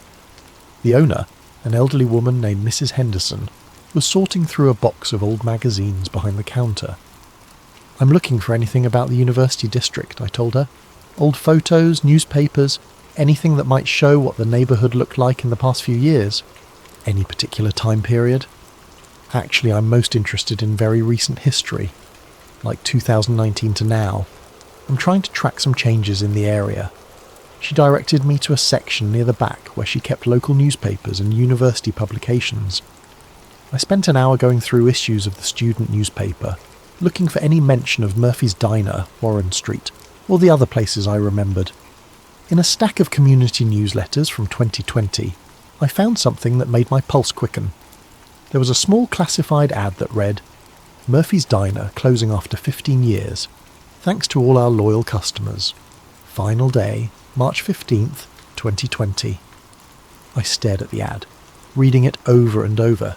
Here was proof that Murphy's Diner had existed, that I wasn't imagining things. I looked around for Mrs. Henderson to ask about purchasing the newsletter, but she had stepped away from the counter. While I waited for her to return, I continued searching through the papers. In a university newsletter from 2019, I found a small article about a community art project that mentioned the Warren Street Mural Renovation Project. The article was brief, but it clearly referred to Warren Street as a real place. I gathered both publications and brought them to the counter, but Mrs. Henderson was still nowhere to be seen. After waiting for several minutes, I heard voices coming from the back room. Mrs. Henderson talking to someone in low, urgent tones. "I'll be right with you," she called out. But something about her tone had changed. When she emerged from the back room a few minutes later, she looked flustered and avoided making eye contact. "I'm sorry, but we're closing early today," she said. "Family emergency." "I just wanted to buy these 2 newsletters," I said, holding up the publications with the Murphy's Diner ad and the Warren Street reference. She glanced at the papers in my hand and her expression became even more uncomfortable. "I'm sorry, but those items aren't for sale. They're part of a private collection that was brought in by mistake." "But they were in the public section." "Please leave," she said firmly. "We're closed." I had no choice but to put the newsletters back and leave the store. As I walked to my car, I noticed a dark sedan parked across the street with 2 people inside. The passenger seemed to be watching the bookstore. I drove around the block and parked where I could observe paperback paradise without being obvious about it. Within 10 minutes, I saw Mrs. Henderson lock up the store and flip the sign to closed. The dark sedan pulled away from the curb and followed her as she walked to her own car. That night I tried calling the bookstore. The phone rang and rang, but nobody answered. When I drove by the next afternoon, there was a sign in the window. "Closed due to illness. Reopening date TBD." I never saw those newsletters again. And when the store reopened 2 weeks later, Mrs. Henderson claimed to have no memory of our conversation about local history publications. But I had seen them. The Murphy's Diner ad and the Warren Street reference had been real, printed in black and white. Someone was making sure that evidence of the old neighbourhood disappeared as quickly as I found it. That night, I started taking precautions. I made copies of everything I wrote in my notebook and hid them in different locations around my apartment. If my written records could somehow be altered like the maps had been, I wanted to make sure I had backups. I also started taking photos of everything. Street signs, buildings, murals, storefronts. If reality was being edited somehow, maybe photographs would provide a more permanent record. I had no idea how naive that hope was. After the incident at Paperback Paradise, I realised I needed to be more careful about how I investigated the changes in the neighbourhood. If someone was monitoring people who asked too many questions about Warren Street, I couldn't just walk around interviewing random strangers. Instead, I decided to focus my search online. The internet was vast and decentralised. Surely it would be harder to scrub every reference to places and events that had apparently been erased from physical reality. I started with basic searches: Warren Street University District, Murphy's Diner, street name changes. Most of the results were irrelevant, but I found a few forum posts and social media comments that seemed promising. However, when I tried to access them, I kept getting "page not found" errors, or finding that the posts had been deleted. It was frustrating, but I kept trying different search terms and looking deeper into cached results. After several hours of this tedious work, I found something interesting. Buried in the comments section of a paranormal blog was a cryptic post from someone with the username Reality Archivist. For those experiencing geographical discontinuities, timeline displacement, or collective memory revision events, there is a place to document and discuss these phenomena safely. Search for Forgotten Archive on Tor. Use standard precautions. I had heard of Tor, the anonymizing browser used to access hidden parts of the internet. I had never needed it before, but the idea of geographical discontinuities was too close to my own experience to ignore. It took me a few hours to figure out how to install and configure Tor properly, and another hour to find the Forgotten Archive forum. When I finally accessed it, I found a simple, text-based discussion board with several dozen active threads. The forum's description read, "A space for documenting and discussing places, events, and people that no longer exist. Share your memories, compare experiences, and preserve what has been forgotten. Anonymity required. Verification encouraged." I spent the next several hours reading through posts, and what I found there was both reassuring and terrifying. There were dozens of people from around the world reporting experiences similar to mine. A woman in Portland described how her neighbourhood pizza place had been replaced by a bank, with everyone insisting the bank had always been there. A man in Chicago wrote about a park that had somehow become a shopping centre overnight, complete with businesses that had apparently been operating there for years. But the post that really caught my attention was from someone called Phase Walker. Phoenix residents. Has anyone noticed changes in the Midtown district? Specifically, I'm looking for anyone who remembers Central Avenue between 7th and 15th Streets being completely different last month. Buildings are the same height and general style, but wrong colours, wrong businesses, wrong details. Also, does anyone remember the Morrison building having a different architectural style? The post had been made 3 weeks earlier and had several responses. People confirmed similar experiences in Phoenix, but what was most interesting were the details Phase Walker provided in follow-up comments. The changes happened all at once, sometime between Tuesday night and Wednesday morning. I noticed a bright flash in the sky around 3:30 a.m. Tuesday, followed by a low rumbling sound. By Wednesday, the entire 6-block area had these subtle but consistent differences. The pattern seems to be systematic, like someone ran a find and replace function on reality. Same overall structure, but with details swapped out for alternatives that look equally real and established. I've been tracking the phenomenon for 8 months now. It's happened 3 times in Phoenix, always preceded by the same atmospheric disturbance. Always between 3 and 4 a.m. Always affecting a specific geographic area in a grid pattern. I created an account with the username Night Driver and posted my own experience. University District, major metropolitan area, keeping location vague for now. Warren Street became Miller Avenue overnight. All records changed to match new reality. Physical evidence disappears when discovered. People who remember the old version seem to attract attention from unknown parties. Anyone else experience active suppression of investigation? The response was immediate and overwhelming. Within an hour, I had a dozen replies from people who had experienced similar reality shifts. More importantly, 3 people had direct messages for me, including one from Phase Walker. Check your private messages, the forum's built-in system informed me. PMS are automatically encrypted and delete after 48 hours. Phase Walker's message was brief but specific. Your pattern matches Phoenix event number 3.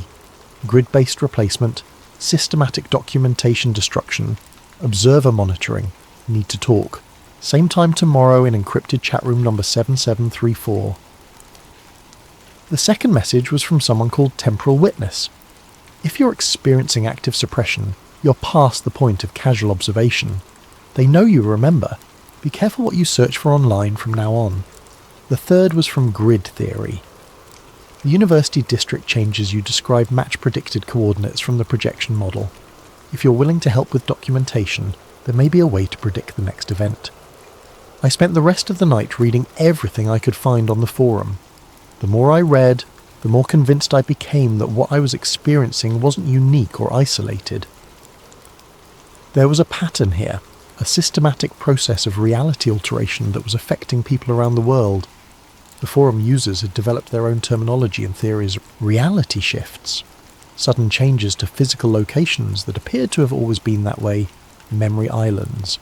People who retained memories of the pre-shift reality, evidence decay, the tendency for physical proof of old reality to disappear or be altered, grid events, reality shifts that followed systematic patterns across urban areas, adjustment teams, mysterious groups that seemed to monitor and suppress investigation. The most disturbing thread was titled Disappeared Observers. It contained reports of people who had been actively investigating reality shifts and had subsequently vanished entirely.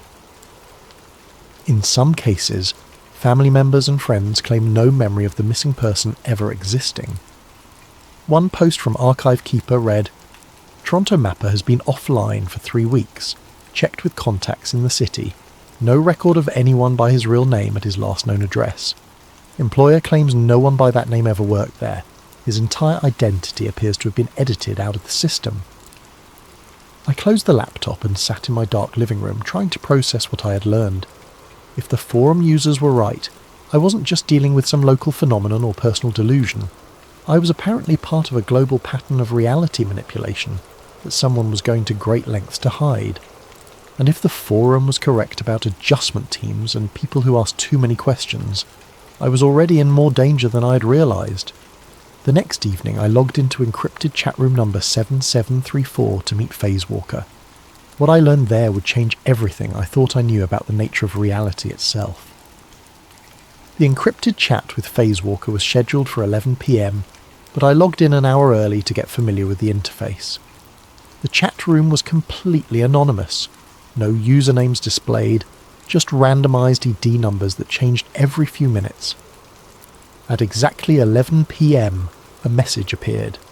Night driver, confirm you're here by describing the colour of the building that's wrong on your Miller Avenue. I typed back, sage green corner building, should be terracotta. Confirmed. I'm the Phoenix contact. Before we start, have you noticed anyone watching you since you began investigating? I thought about the man by the lamppost outside Miller Avenue, and the sedan that had followed Mrs. Henderson from the bookstore. Maybe a few incidents that seemed like surveillance. Then we need to cover safety protocols first. Are you posting from your home? Yes. Bad idea. From now on, only access the forum and chats from public Wi-Fi, preferably locations you can leave quickly. Never the same place twice. Assume your home internet is monitored if you've been flagged as an observer. This was getting into territory that felt paranoid, but given everything I had experienced, I decided to take the advice seriously. Flagged by who? We call them adjustment teams, but we don't know exactly who they work for. Government black project, private corporation, something else. The source doesn't matter as much as the pattern. They monitor for people who remember pre-shift reality and document evidence. At first they just clean up loose ends, remove evidence, discredit witnesses. But if someone digs too deep or becomes too vocal, they escalate. Escalate how? Depends. Sometimes the person just stops investigating, gets distracted by sudden life changes, new job opportunities, family emergencies. Sometimes they disappear from forums and can't be reached. In extreme cases, they disappear entirely. Identity scrubbed from records. Family and friends lose all memory of them.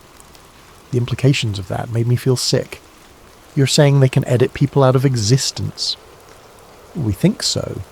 Same process that changes street names and building colours, just applied to human beings instead of places. But here's what's important. We've never lost anyone who followed proper security protocols and worked within our support network. Phase Walker spent the next hour teaching me basic operational security. Use public Wi-Fi exclusively for forum access. Never search for shift-related terms on personal devices or networks. Vary my travel patterns and avoid predictable routines. Most importantly, document everything offline and in multiple hidden locations. The documentation is crucial, Phase Walker explained. They can alter physical evidence, but they seem to have trouble with distributed, redundant records. If you hide copies of your notes in 10 different places, they might find and alter some of them, but usually not all. Finally, we got to the technical discussion of what we were actually dealing with. The working theory is that we're experiencing timeline convergence events, Phase Walker wrote. Imagine two almost identical realities running parallel to each other.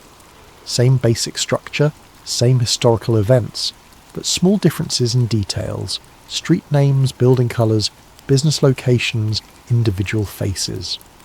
You're saying there are multiple versions of reality? Multiple versions, yes, but usually kept separate by what physicists call quantum decoherence. Think of it like radio stations. They exist simultaneously, but you can only tune into one at a time. Something is causing these reality streams to merge, with one version overwriting the other. What could cause something like that? High-energy particle experiments, electromagnetic anomalies, possibly even certain astronomical events. The forum has been tracking correlations between shifts and activities at research facilities, but the data is incomplete. Phase Walker sent me a file containing maps and timelines of documented reality shifts from around the world. The patterns were striking. Events clustered around major universities and research facilities, with timing that suggested coordination or a spreading effect. Phoenix has a major particle physics lab 30 miles south of the city, Phase Walker noted. Every shift event here has occurred within 72 hours of high-energy experiments. Your university district, any major research facilities nearby? I thought about it. The university had a physics department, but I didn't know about major experimental work. However, about 20 miles northwest of the city was Brookhaven Research Institute, a private facility that did contract work for the government. Possibly, I'll need to research it. Be careful how you research it. Don't use normal search engines or library computers. The adjustment teams monitor for certain types of inquiries. We agreed to meet again in 3 days, same time, same protocol. Phasewalker gave me a list of specific things to document: any unusual atmospheric phenomena, timing of changes, geographic patterns, and especially any signs of surveillance. One more thing, Phasewalker added before signing off. If you see a bright flash in the sky followed by low-frequency rumbling, that's the signature of an active shift event. You'll have maybe 6 hours before the changes lock in. That's your window to document everything you can about the pre-shift reality. The next day, I implemented the new security protocols. I found a different coffee shop with public Wi-Fi and spent an hour researching Brookhaven Research Institute. What I found was concerning. Brookhaven specialised in advanced particle physics research with applications for national security. Their website was deliberately vague, but academic papers referenced work on quantum field manipulation and dimensional interface studies. Most significantly, their experimental schedule showed high-energy runs every Tuesday and Friday night between 2 and 5 a.m. Warren Street had become Miller Avenue on a Wednesday morning. The last high-energy run at Brookhaven had been Tuesday night, 2 to 5 a.m. I started paying attention to details I'd previously ignored. On Friday afternoon, I positioned myself in the Miller Avenue area with my notebook and camera, planning to monitor the area through the night. At 11 p.m. I noticed the first watcher. He was sitting in a car parked at the far end of the street, positioned to have a clear view of the entire block. Middle-aged, wearing dark clothes, professional demeanour. He wasn't trying to hide his presence, but he wasn't obvious about surveillance either. At midnight, a second watcher appeared on foot, casually strolling through the area but lingering near streetlights and stopping frequently to check his phone. At 1 a.m, a van with tinted windows parked near the corner intersection. By 2 a.m, there were at least 5 people in the area who seemed to be conducting some kind of coordinated observation. They weren't focused on me specifically.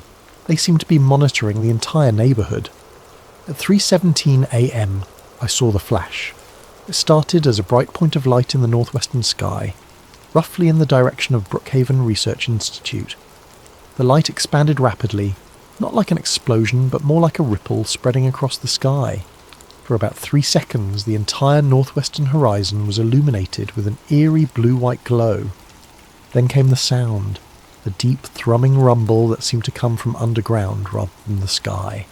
It was felt as much as heard, a vibration that made car alarms start going off throughout the neighbourhood. The watchers immediately became more active. I saw them talking into radios and checking devices that looked more sophisticated than cell phones. The van started its engine. I spent the next hour documenting everything I could see in the area, taking photos and writing detailed descriptions. At first, nothing seemed different, but around 5 a.m, I noticed subtle changes beginning to appear. The streetlight on the corner flickered and went out. When it came back on a few minutes later, it was a different style, same height and position, but with a more modern LED fixture instead of the old sodium vapour lamp. The stop sign at the intersection looked slightly different. The red was a shade deeper, and the reflective strips were positioned differently. Most unsettling, when I looked back at photos I'd taken just 2 hours earlier, some of them showed these new versions instead of what I remembered photographing. By dawn, the watchers had disappeared. I drove home, my hands shaking as I realised I had just witnessed a reality shift in progress. That afternoon, I returned to Miller Avenue to document the full extent of the changes. The differences were subtle but consistent. Paint colours slightly different, business signs in new fonts, even the memorial plaque in the park had been altered. The dedication date was now 2011 instead of 2009, and it honoured the Miller Avenue Heritage Preservation Society instead of the Community Garden Group. Most disturbing of all, when I tried to access the photos I had taken during the night, half of them had been automatically corrected by my phone software to match the new reality. My camera had somehow been convinced that it had always photographed the updated version of the neighbourhood, but my handwritten notes remained unchanged. Whatever technology was altering physical evidence couldn't seem to affect ink on paper, at least not immediately. I spent the rest of the week implementing additional security measures and preparing for my next meeting with Phasewalker. I made multiple copies of my notes and hid them in different locations around the city. I bought a second phone that I kept turned off except for emergencies. Most importantly, I started paying attention to my daily routine and varying it randomly. It was a good thing I did. On Wednesday morning, I noticed a car that had been parked outside my apartment building for 3 days straight. Different cars, different people, but always someone maintaining visual surveillance of the building entrance. On Thursday, I received a phone call from someone claiming to be conducting a survey about community memory and local history. The questions were oddly specific about Warren Street and recent changes in the university district. On Friday, I found that my apartment had been searched while I was out. Nothing was missing, but small things had been moved. Books in slightly different positions, papers shuffled, furniture shifted by inches. It was done professionally by someone who wanted me to know they had been there without making it obvious to anyone else. The message was clear. They knew who I was, where I lived, and what I was investigating. That night I packed a bag and left my apartment. I didn't know if or when I would be able to return safely. I spent the next week staying in cheap motels and internet cafes, using different locations each day to access the Forgotten Archive forum. The pattern of surveillance had made it clear that my investigation had moved beyond casual interest. I was now actively being monitored by whoever was behind the reality shifts. Phasewalker had warned me this might happen. Our next scheduled meeting was in encrypted chat room number 7734, but given the escalation in attention, I needed to be extra careful about operational security. I chose a 24-hour internet cafe in a different part of the city, paid cash, and used a computer terminal in the back corner where I could see anyone approaching. At exactly 11 p.m, I logged into the chat room. Phasewalker was already waiting. Night driver, confirm status. Are you still operating freely? Apartment compromised. Living mobile for now. Witnessed active shift event Tuesday night. Documentation successful, but photos were retroactively altered. Confirmed pattern. They're escalating because you're documenting real-time changes. That makes you a priority target, but it also means you've seen something very few people have witnessed directly. I described the flash in the sky, the rumbling sound, and the gradual transformation of the neighbourhood over the following hours. Phasewalker seemed particularly interested in the timing and the electromagnetic effects. The 6-hour lag between the flash and full manifestation is consistent with other observations, Phasewalker typed. We think that's how long it takes for the quantum decoherence field to fully stabilise. During those 6 hours, reality is basically in flux. Some people see the old version, some see the new, some see both overlapping. What about the retroactive changes to photographs? Quantum field effects can alter magnetic storage and digital memory. That's why we rely on handwritten documentation, and physical photographs when possible. The analogue formats seem more resistant to alteration. Phasewalker sent me a file that made my skin crawl. It was a detailed map of my city with a grid overlay, marking predicted locations for future reality shifts. We've been tracking the pattern for 8 months now, Phasewalker explained. The shifts aren't random. They follow a systematic grid pattern radiating outward from specific central points, usually research facilities or locations with unusual electromagnetic properties. The map showed Brookhaven Research Institute at the centre of concentric circles, with predicted shift zones marked at regular intervals. The university district where I had witnessed the Warren Street change was in the second ring. According to the projection, the next affected area would be the downtown financial district, approximately 3 miles southeast of Brookhaven. When? I typed. If the pattern holds, next Tuesday night. The high-energy experiments at Brookhaven run on a regular schedule, and each cycle seems to push the effect field a little further outward. I studied the map more carefully. The grid was precise, almost mechanical in its layout. Each shift zone was approximately the same size, roughly 6 city blocks in a square pattern. Within each zone, the changes appeared to follow consistent rules. Same basic infrastructure, but with details altered in systematic ways. This looks like a spreading wave pattern, I observed. Exactly. Like ripples in a pond, but moving through dimensional space instead of water. Each experimental cycle at Brookhaven creates another pulse, and each pulse pushes the effect boundary a little further out. Phasewalker sent me additional files, documentation from other cities where similar patterns had been observed. Phoenix, Seattle, Austin, Atlanta, all had research facilities at the centre of expanding grids of reality shifts. Is this coordinated? Are all these facilities working together? We don't know. Could be coordinated, could be that multiple groups are working on similar technology and creating interference patterns. What we do know is that it's accelerating. The time between shift events is getting shorter, and the affected areas are getting larger. The implications were staggering. If the pattern continued, eventually the entire metropolitan area would be affected. Millions of people would wake up one day in a slightly different version of their own city, with most of them never realising anything had changed. Why don't more people notice? I asked. Most people don't pay attention to small details. If your street sign changes colour or a building gets painted a different shade, do you really notice? Even if you do, you assume there's a mundane explanation, routine maintenance, normal updates. The human brain is remarkably good at rationalising small inconsistencies. But some people do notice. About 1 in 1,000, based on our estimates. Usually people with strong observational skills or particular attention to detail. Night shift workers see it more often, probably because they're more aware of their environment during quiet hours. Phasewalker sent me detailed instructions for documenting the predicted shift in the financial district. The key was to be in position before the experimental window, document the pre-shift state thoroughly, then track changes in real time during the 6-hour transformation period. This is dangerous, Phasewalker warned. If you're caught in an active shift zone during the transition, there can be complications. What kind of complications? People have reported disorientation, memory confusion, in extreme cases temporary existence in both realities simultaneously. One observer in Seattle claimed to spend 3 hours in a version of the city where she had never been born.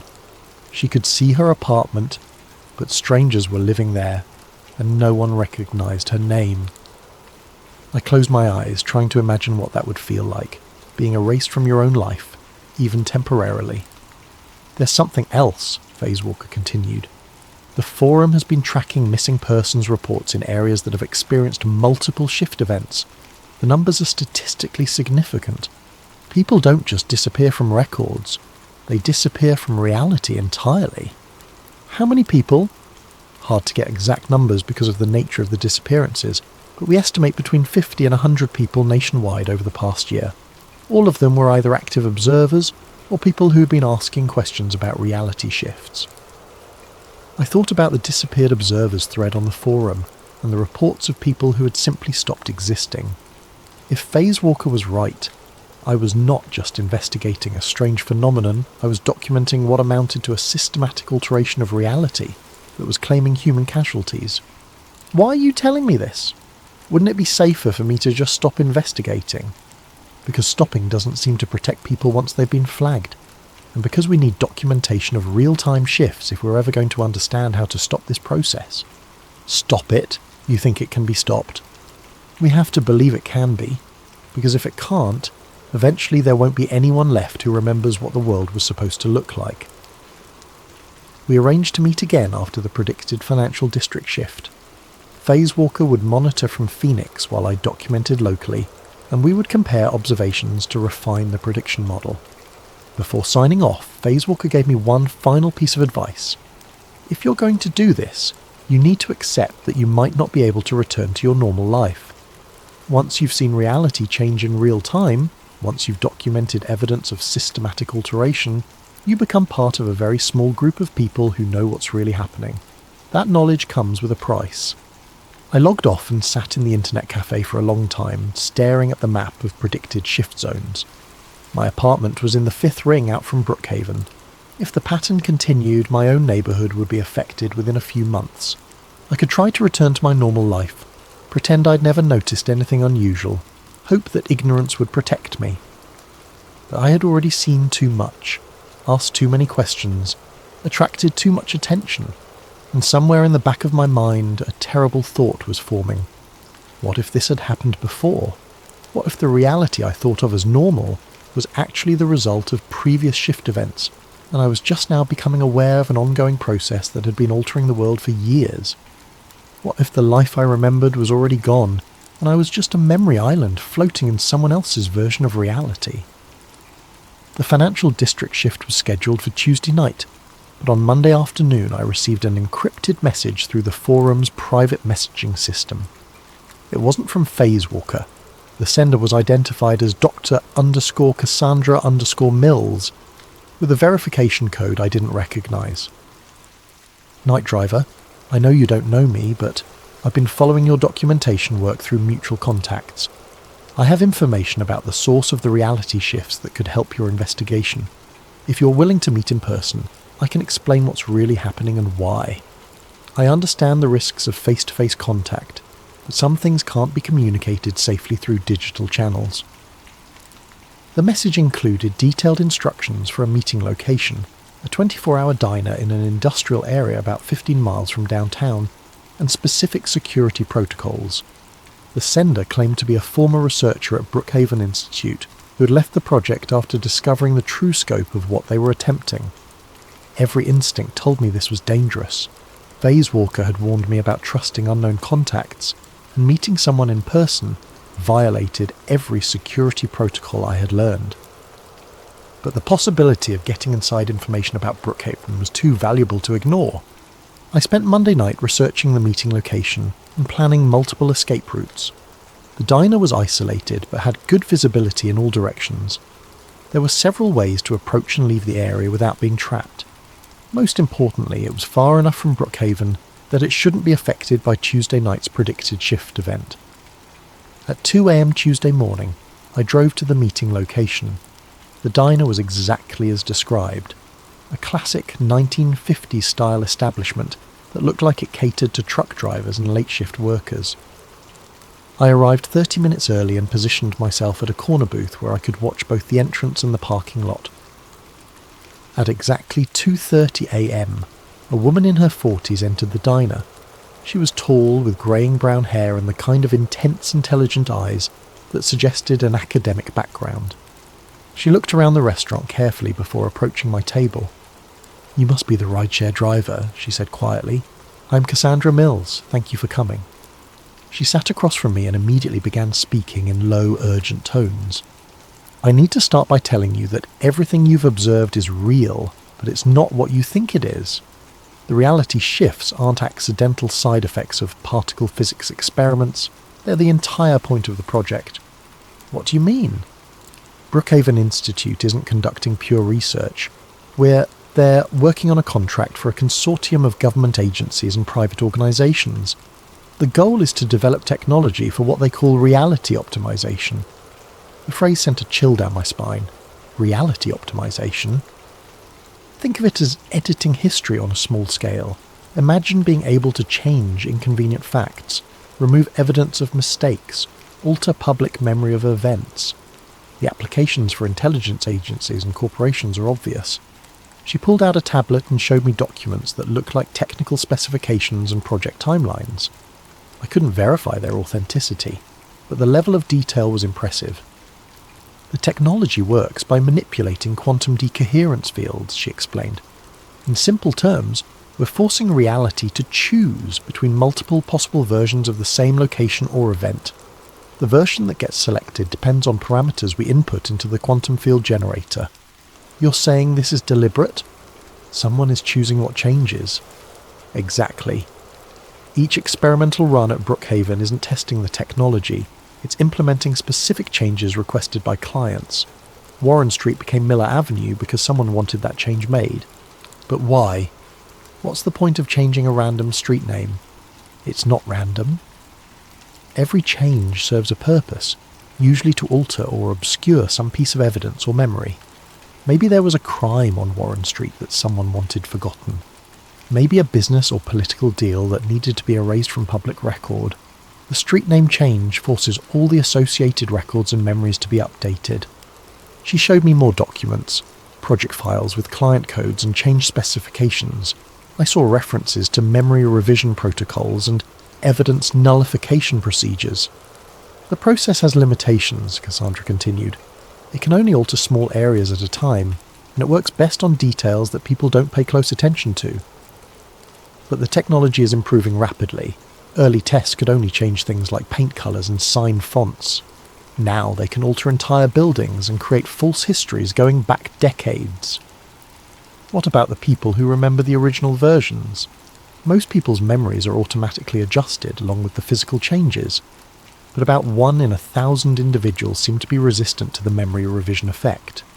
You're what we call a persistent observer, someone whose brain maintains quantum coherence at a level that resists the alteration field. And that's why I'm being watched. Persistent observers are a problem for the project.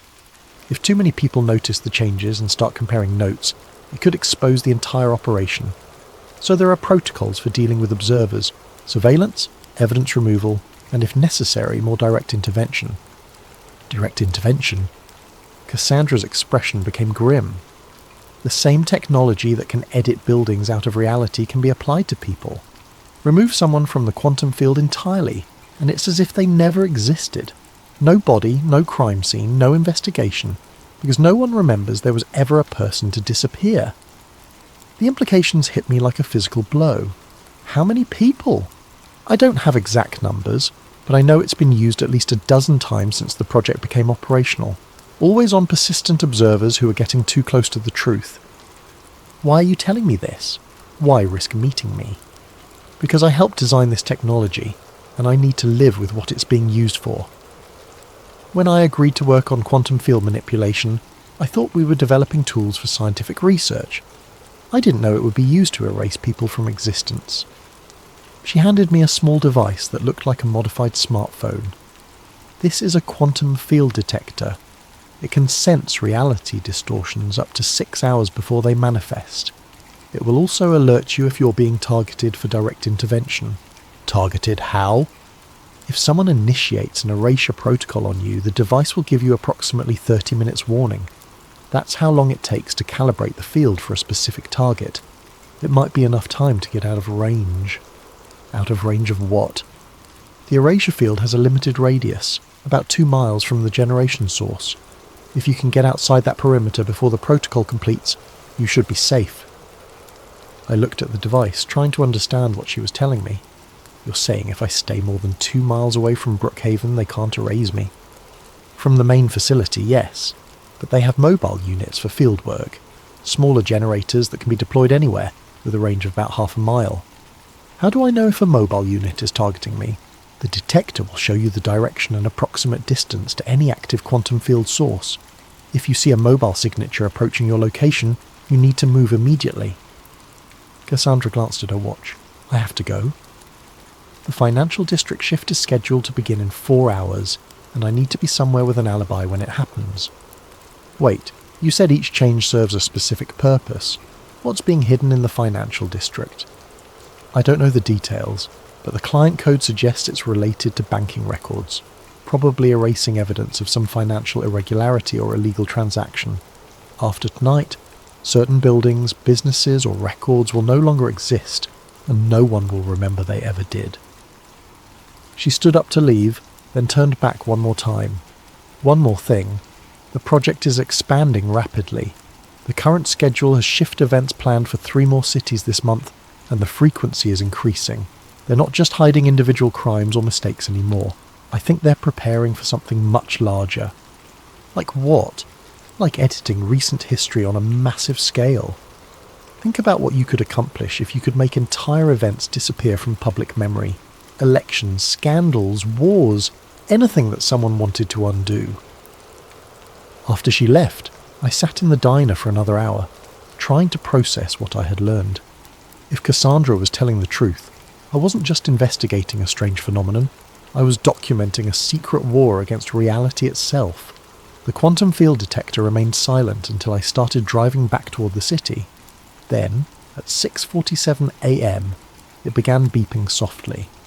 I looked at the display and saw a distance reading, 2.3 miles, decreasing. A mobile unit was approaching my location. I pressed the accelerator and drove as fast as I dared, watching the distance reading gradually increase as I put space between myself and whatever was hunting me. The device didn't stop beeping until I was more than 5 miles away from the city centre. For the first time since this all began, I understood exactly how much danger I was in The quantum field detector that Cassandra had given me became my constant companion over the next 3 days. It remained mostly quiet, but twice I had to quickly change locations when it detected mobile field sources approaching. The cat and mouse game was exhausting, but it also gave me valuable information about how the erasure teams operated. They seemed to work in predictable patterns, sweeping through areas where I had been seen, checking locations where I might seek shelter. More importantly, they appeared to have limitations. The mobile units couldn't maintain their quantum fields indefinitely, and they needed several hours to recharge between deployment attempts. I used this window to document the financial district shift from a safe distance. Just as Phase Walker had predicted, the event occurred at 3:33 a.m. on Tuesday night. I watched from a parking garage 4 miles away as the familiar blue-white flash illuminated the sky, followed by the deep rumbling that seemed to come from underground. Over the next 6 hours, I used telephoto lenses to observe the gradual transformation of the downtown area.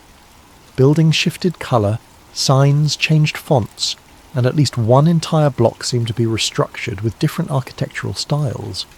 By dawn, the financial district looked subtly but comprehensively different.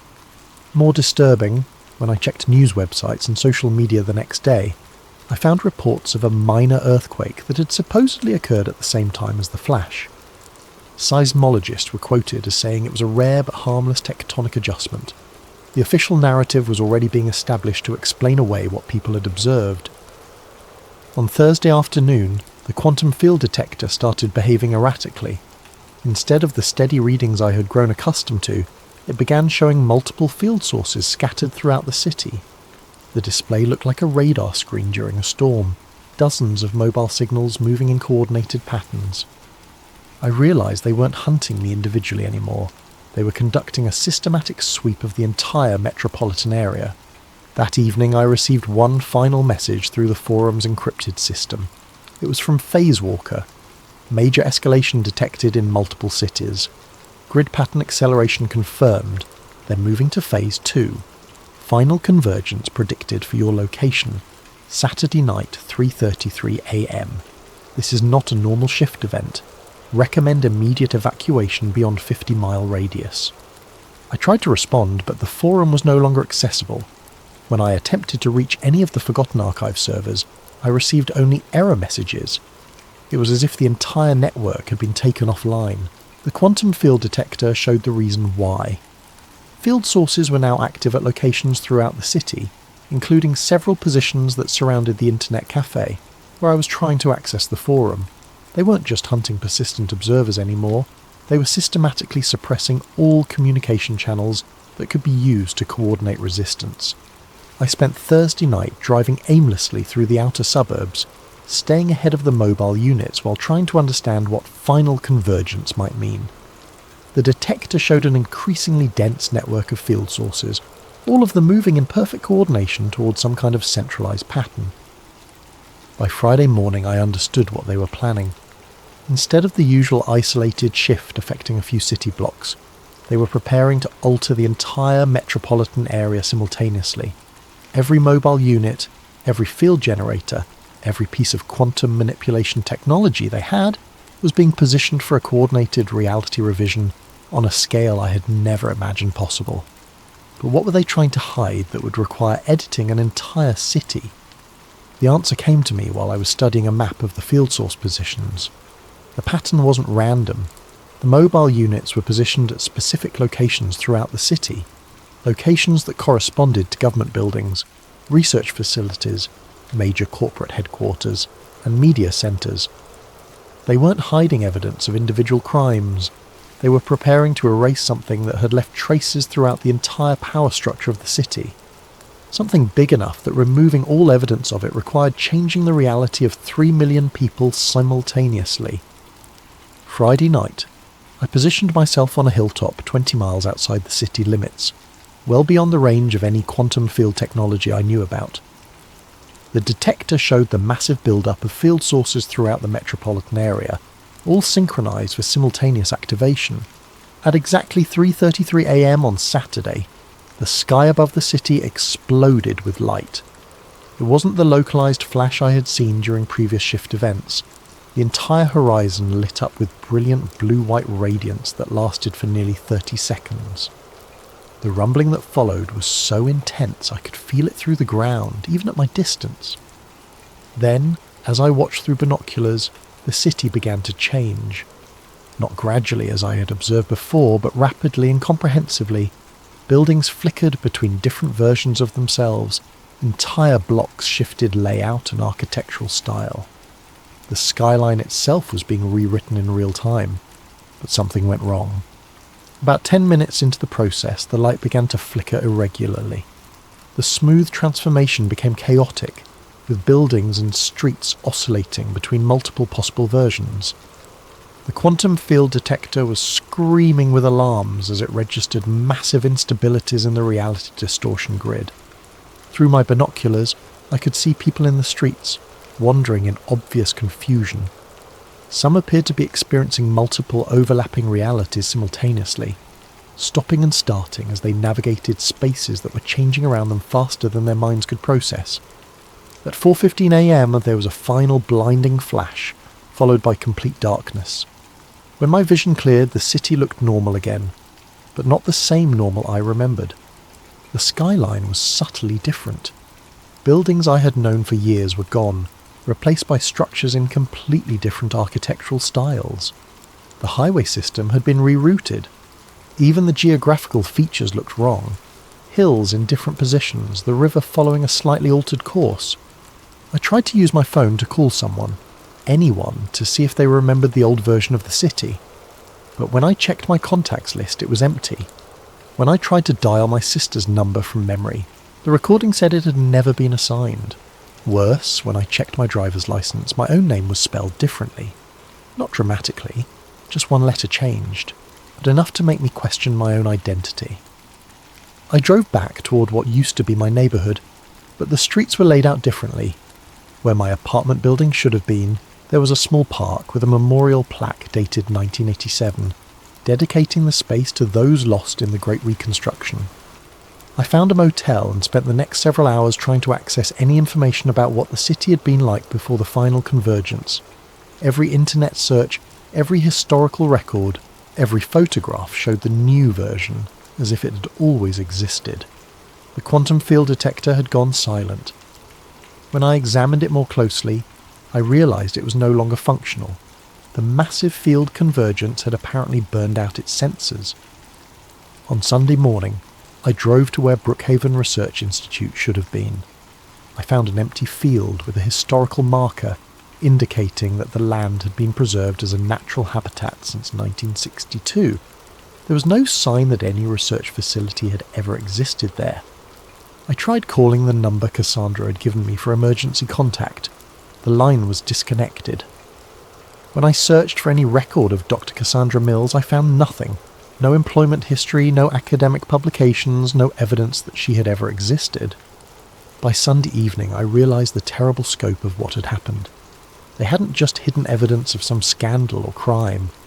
They had rewritten the entire history of the city, creating a version of reality where their project had never existed at all. It's been 6 months since the final convergence, and I've learned to navigate this version of the city that wears my home's face but doesn't quite fit. The streets have familiar names but wrong layouts. The landmarks exist in different locations. The people I thought I knew have different histories, different personalities, sometimes different faces entirely. I tried to return to work, but the rideshare company has no record of my employment. My bank account exists, but with a different balance and a transaction history I don't recognise. My apartment building exists, but strangers live in what used to be my unit, and the landlord insists no one by my name has ever rented there. I found a few other persistent observers, people who, like me, retained memories of the pre-convergence reality. We meet occasionally in carefully chosen locations, sharing stories and comparing notes about what used to be. But we're careful. Even in this edited reality, we suspect that asking too many questions about the old world might still attract unwanted attention.